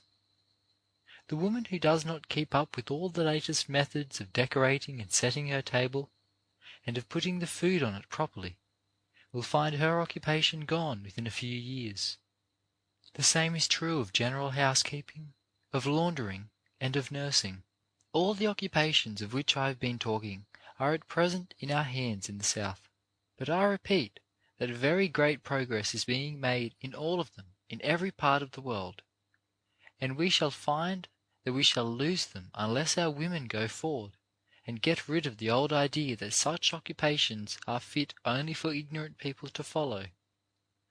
At the present time, scores of books and magazines are appearing bearing upon every branch of domestic service. People are learning to do things in an intelligent and scientific manner. Not long ago I sat for an hour and listened to a lecture delivered upon the subject of dusting, and it was one of the most valuable hours I ever spent. The person who gave this lecture upon dusting was a highly educated and cultivated woman, and her audience was composed of wealthy and cultivated people. We should bring ourselves to the point where we can feel that one who cooks and does it well should be just as much honored as the person who teaches school.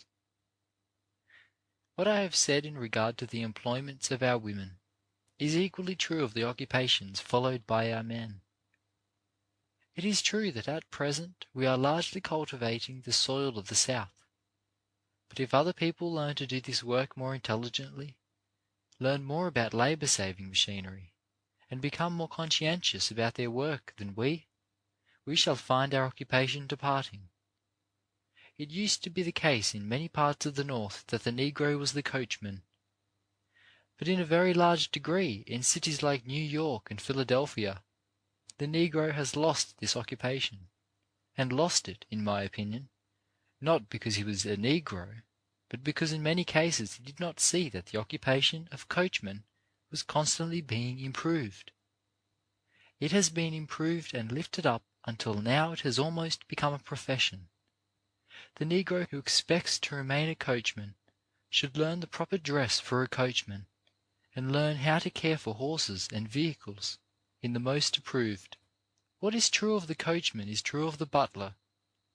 In too many cases, I fear, we use these occupations merely as stepping stones, holding on to them until we can find something else to do, in a careless and shipshod manner. We want to change all this, and put our whole souls into these occupations, and in a large degree make them our life work. In proportion as we do this, we shall lay a foundation upon which our children and grandchildren are to rise to higher things. The foundation of every race must be laid in the common everyday occupations that are right about our doors. It should not be our thought to see how little we can put into our work, but how much; not how quickly we can get rid of our tasks, but how well we can do them. I often wish that I had the means to put into every city a large training school for giving instruction in all lines of domestic service. Few things would add more to the fundamental usefulness of the race than such a school. Perhaps it may be suggested that my argument has reference only to our serving white people. It has reference to doing whatever we do in the best manner, no matter whom we serve. The individual who serves a black man will serve a white man poorly. Let me illustrate what I mean. In a southern city, a few days ago, I found a large hotel conducted by colored people. It is one of the very cleanest and best and most attractive hotels for colored people that I have found in any part of the country. In talking with the proprietors, I asked them what was the greatest obstacle they had had to overcome, and they told me it was in finding colored women to work in their house who would do their work systematically and well. Women who would, in a word, keep the rooms in every part of the hotel thoroughly swept and cleaned. This hotel had been opened 3 months, and I found that during that time the proprietors had employed 15 different chambermaids, and they had got rid of a large proportion of these, simply because they were determined not to have people in their employment who did not do their work well. One weakness pertaining to the whole matter of domestic employment in the South, at present, is this: it is too easy for our people to find work. If there was a rule, followed in every family that employs persons, that no man or woman should be hired unless he or she brought a letter of recommendation from the last employer, we should find that the whole matter of domestic service would be lifted up 100%. So long as an individual can do poor work for one family, and perhaps be dishonest at the same time, and be sure that he or she will be employed by some other family, without regard to the kind of service rendered the last employer, so long will domestic service be poor and unsatisfactory. Many white people seldom come in contact with the Negro in any other capacity than that of domestic service. If they get a poor idea of our character and service in that respect, they will infer that the entire life of the Negro is unsatisfactory from every point of view. We want to be sure that wherever our life touches that of the white man, we conduct ourselves so that he will get the best impression possible of us. In spite of all the fault I have found, I would say this before I stop. I recognize that the people of no race, under similar circumstances, have made greater progress in 35 years than is true of the people of the Negro race. If I have spoken to you thus plainly and frankly, it is that our progress in the future may be still greater than it has been in the past.